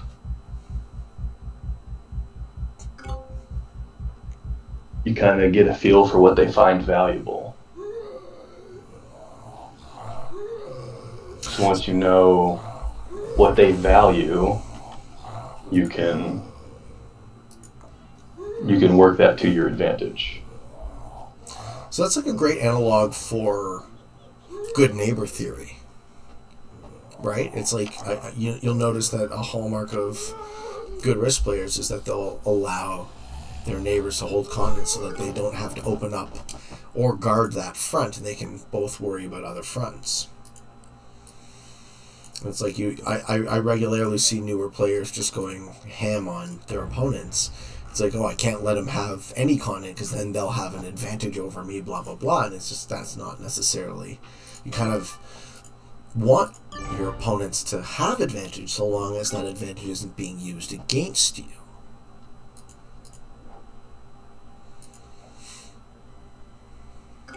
Right.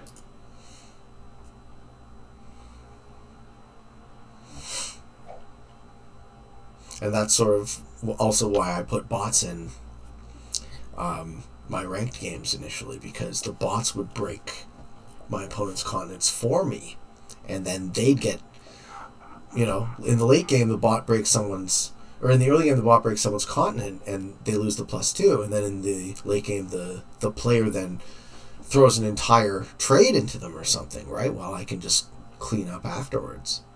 And it happens reliably again and again and again. And, it's obviously not a one-to-one. Sometimes people's records surprise you, but I see so often, like, the same behavior. Then it becomes almost like, you know, a novice will behave like this, a beginner will be... Like, I filter out novices entirely because they're too unpredictable. They're highly unpredictable, yeah. Mhm. Yeah, I don't like playing novices either. Yeah. But in zombies, They're just food. it's almost... Yeah. It's Too yeah, easy. it's like it doesn't matter how unpredictable they are, they're gonna get wiped. That is a true story. Yeah. So that's another reason to play the zombies is I like a lot of the problems I have with the other modes are just completely fixed in zombies.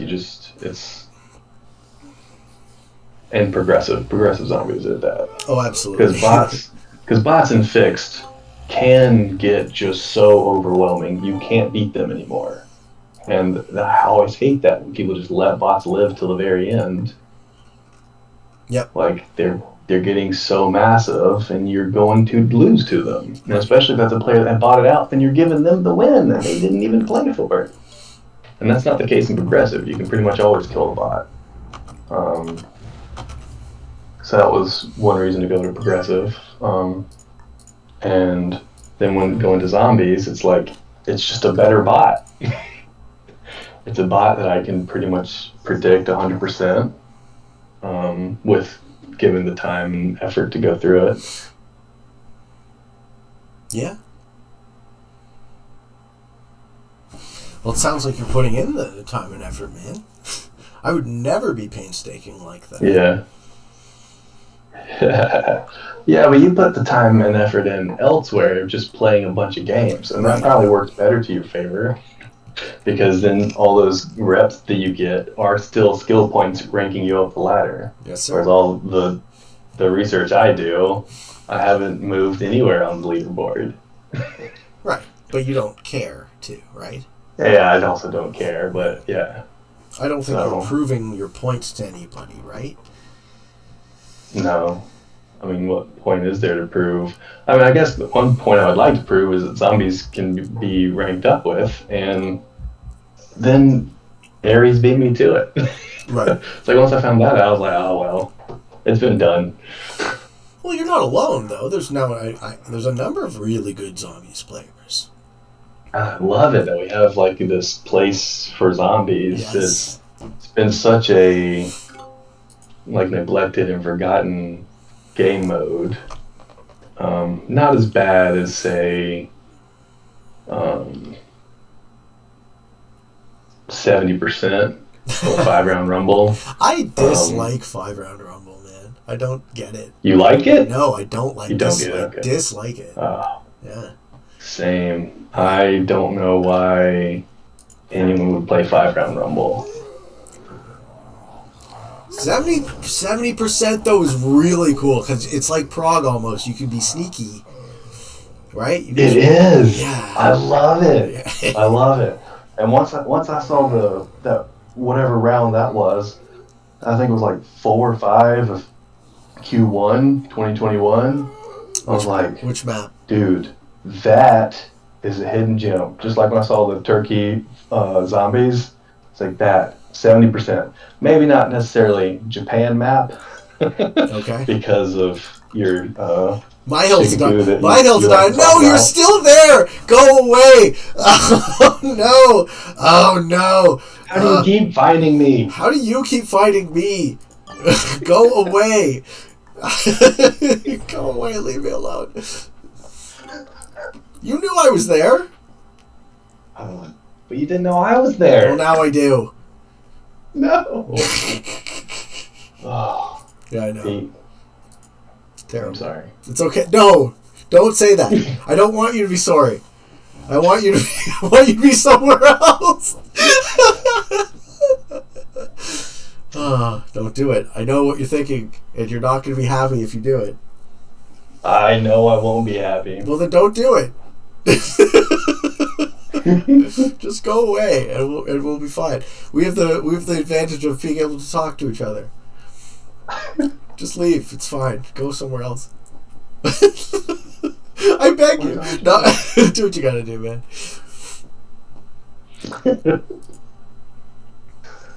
I'm just saying, you're not gonna like what you find.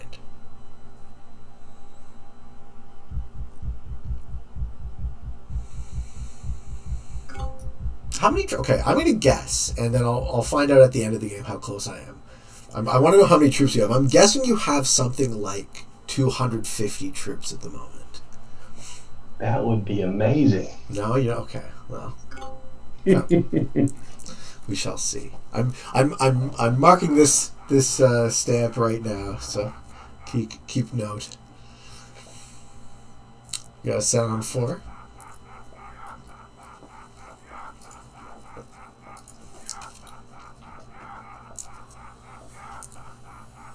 All right.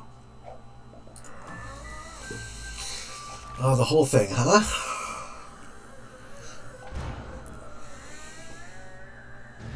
Uh-huh. Okay.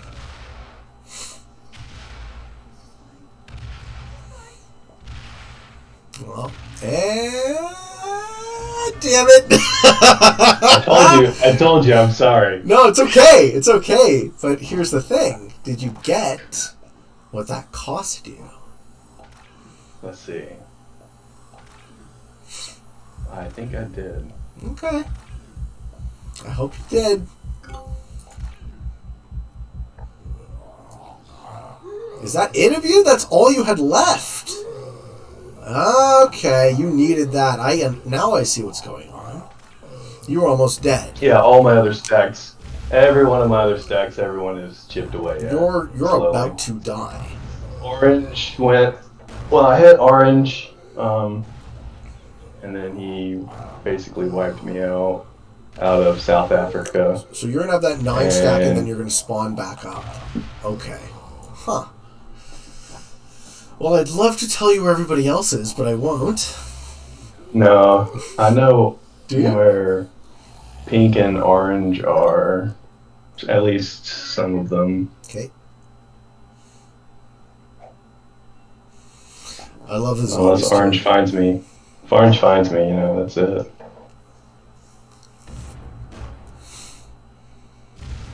I don't know if he knew where you were. I don't think anyone knew where I was.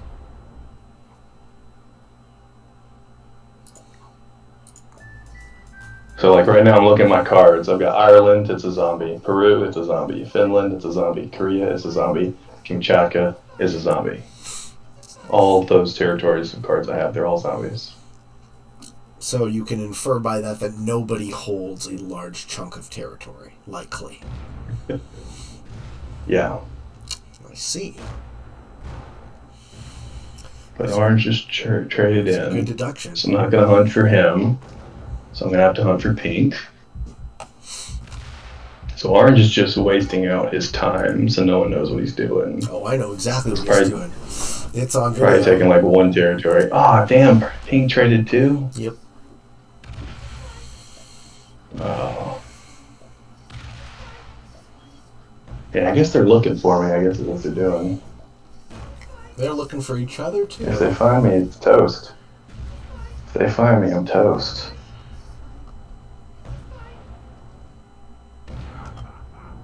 But now they both traded. What's your I have match very at? little incentive to do anything. What's your match at?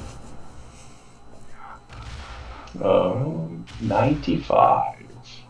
Assuming I live.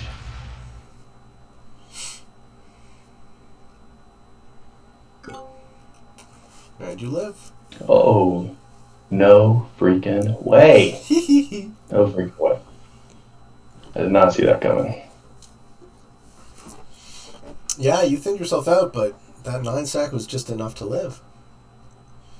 Yeah, I checked. There were 14s next to it, so or it was I think 12s or 13s, so I knew it was gonna live.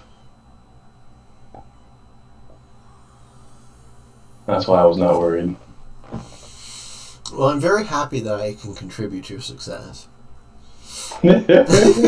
Hopefully your death will not be in vain. It won't. I'm sure of it. So, why Obi-Wan? Why did you Well, go that with is a very interesting question. One that takes me all the way back to freshman year in high school, Okay. where I had a friend. 57 territories. Wow, they send out the zombies. Wow.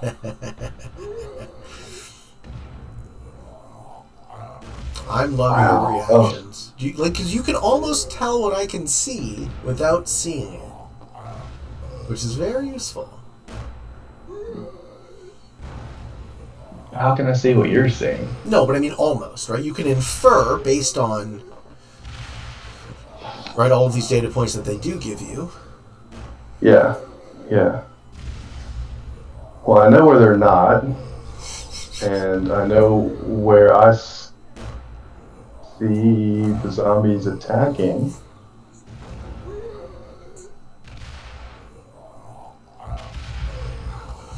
Well, I can't really see much for the zombies attacking. Yeah, so what So do I we do only from have 1, this 2, 3, point? 4, 5 data points. But like in fog, you can see if the zombie territory next to you attacks away. Totally. So that's an indication there's someone nearby. Well, that's how I knew someone was up in Alaska, but I didn't know it was you. Yeah. He says with an evil laugh.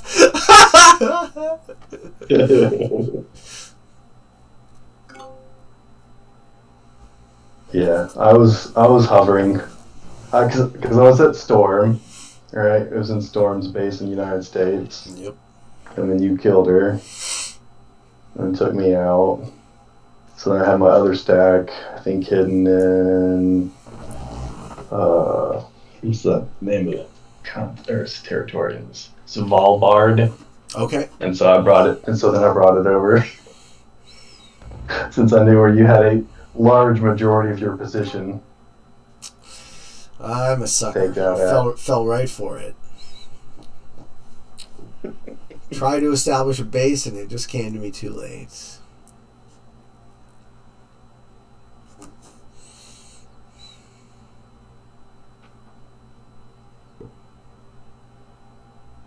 Yeah, you were saying about the name. So the name, I had a friend in high school that we actually wrote letters to. I enjoyed writing letters. It's kind of a lost art form nowadays, with everything being email and texting and all that jazz. There's just so much better things you can do with writing an actual note on paper. It's very enjoyable, that I find. And so at some point we made a reference to Star Wars, and I was Obi-Wan and he was Qui-Gon Jinn. Sure. Was the reference there. And so I kind of just kept that in a game that I was playing. It was called Cyber Nations, where you could like have this nation and you can build its infrastructure and its technology and nukes and missiles and airplanes and, you know, very militaristic like also, but then it was also very numbers based with economy and everything that you could do for it. And it was essentially all just text based. You just like, I'm going to buy this much of whatever, and then it just happens. And there's so many actions you could do a day. It's very, very slow. So there's not much you could do in a day, but it was like very low maintenance game that I enjoyed. And so in that, I was Obi-Wan, and my nation was called Coruscant. Of course it was. So that's spawned the Obi-Wan Coruscant in the following games that I've played. Did you ever... Because Obi-Wan is just such a common name as a reference to Star Wars now that it's always taken. Of course. So I add the Coruscant to it. Even though Obi-Wan isn't from Coruscant.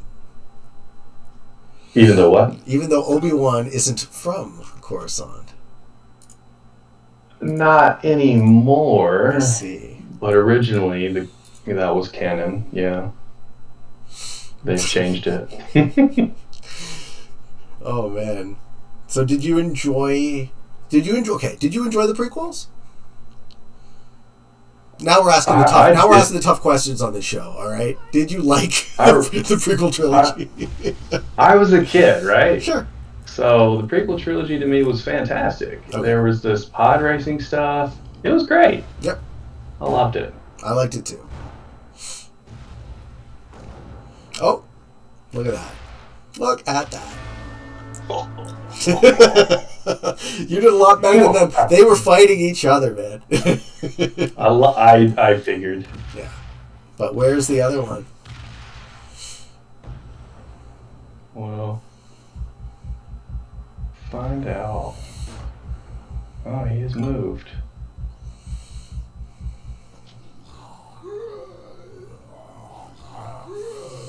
Yeah, I love the original trilogy. I love the prequel trilogy. More recently, it's been hit or miss. That's sort of my. And the kid that played Anakin. Yep. Jake Like, Lloyd. I don't know. I kind of could relate to him, you know? Sure. It's like, oh, you're gonna have this destiny. You're gonna do good stuff. And then Anakin turned out to be, Darth Vader, obviously. But I liked it.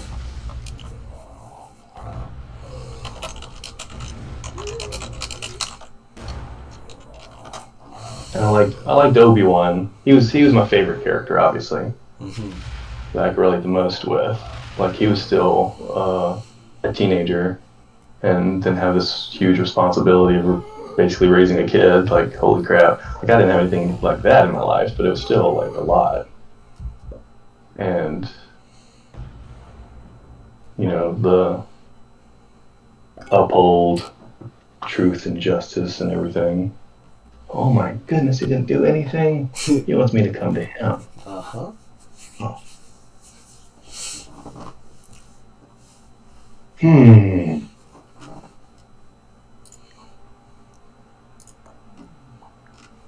You turn your sound effects off so you don't get the But yeah. Which cards do I want to keep? I guess it doesn't matter.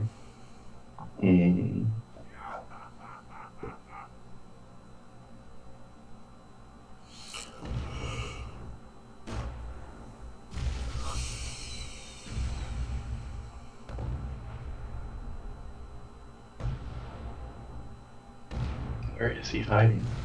Oh, GG, man. Nailed it. All right.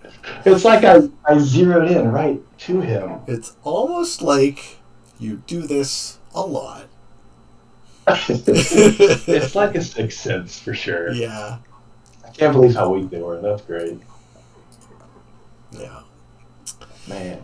All right. I'll have to draft cards. More cards. I know. I'm drowning in cards. Poor you. But you said I had 200 troops. I do finally have 200 troops. Oh, you do? I didn't realize you were so close to death. That was your only position. I know, right? Fuck. Oh well. You live and you learn.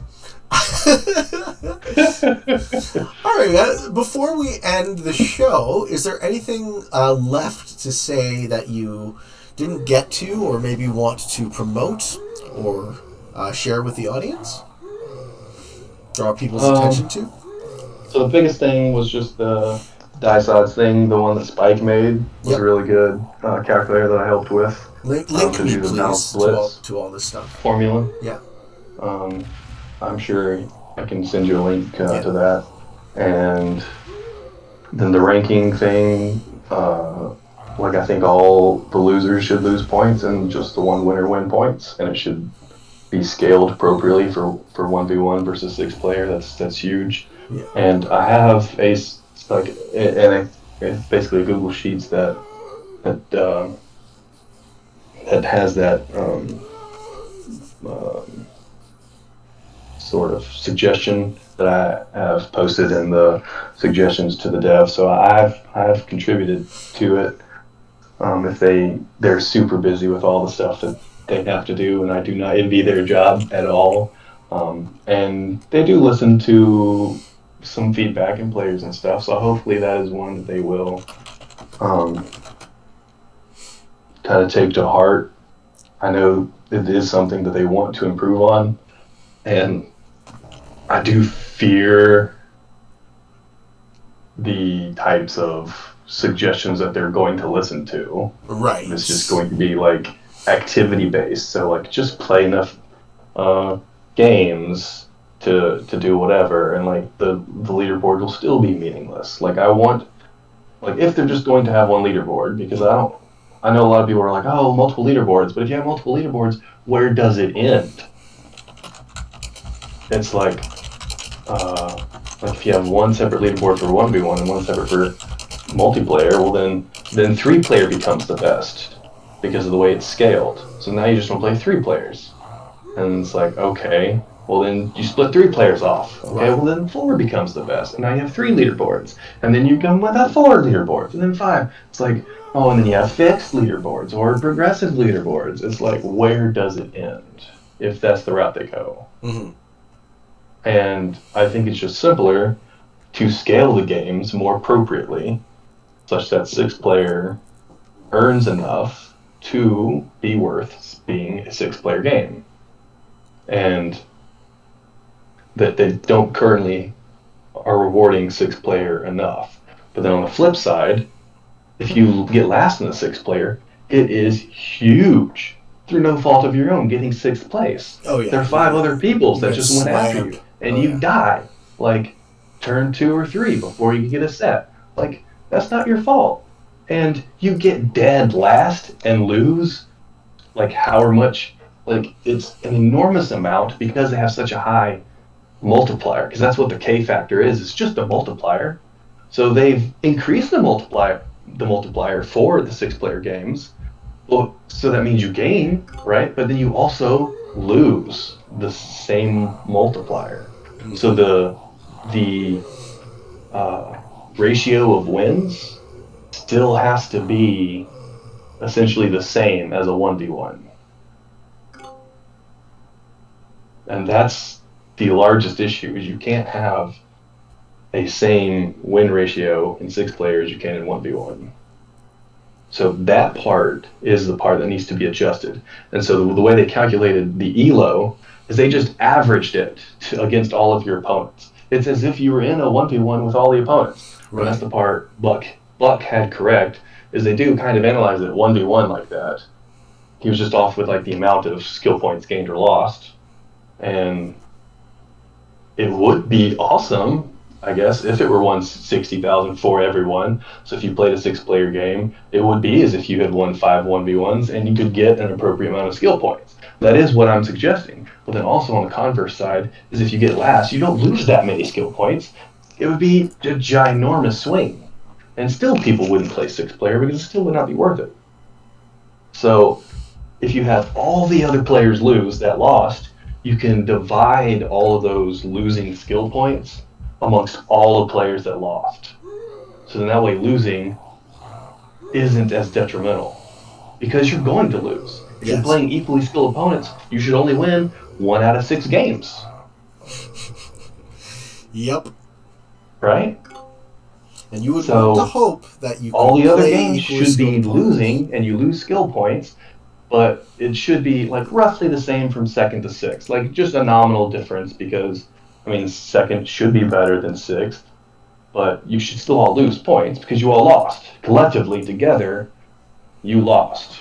Yes. So it's not like, oh well, I got 2nd. It's like 2nd doesn't matter. Like who cares if you got 2nd? You still lost.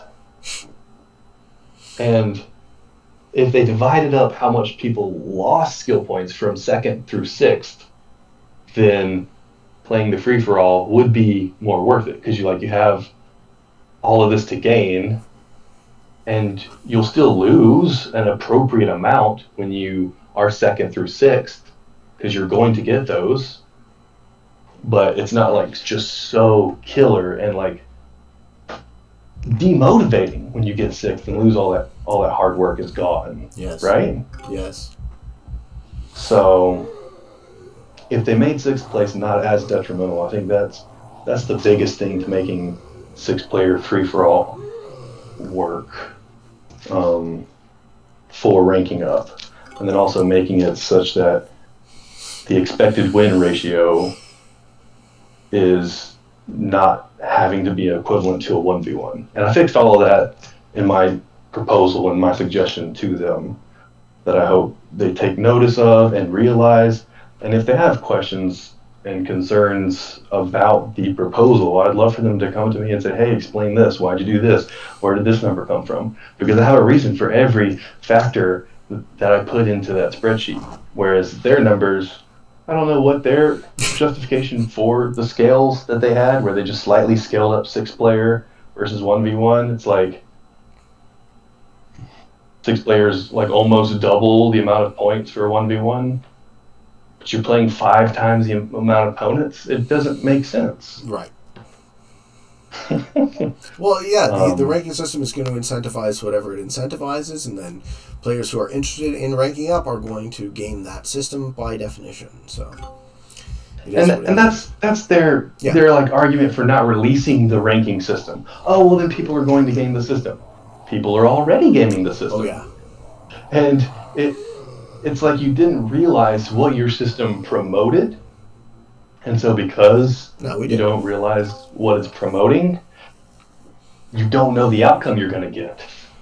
But I looked into it and I said, hey, look, it's just not worth it to play that. You get so much more for 1v1s. And people that were doing 1v1s had already known that. But I was able to put numbers to it. It's like, this is why. This is the numbers behind it that everyone's seeing. And it like, to me, it was proof. Whereas everything else was just like hearsay.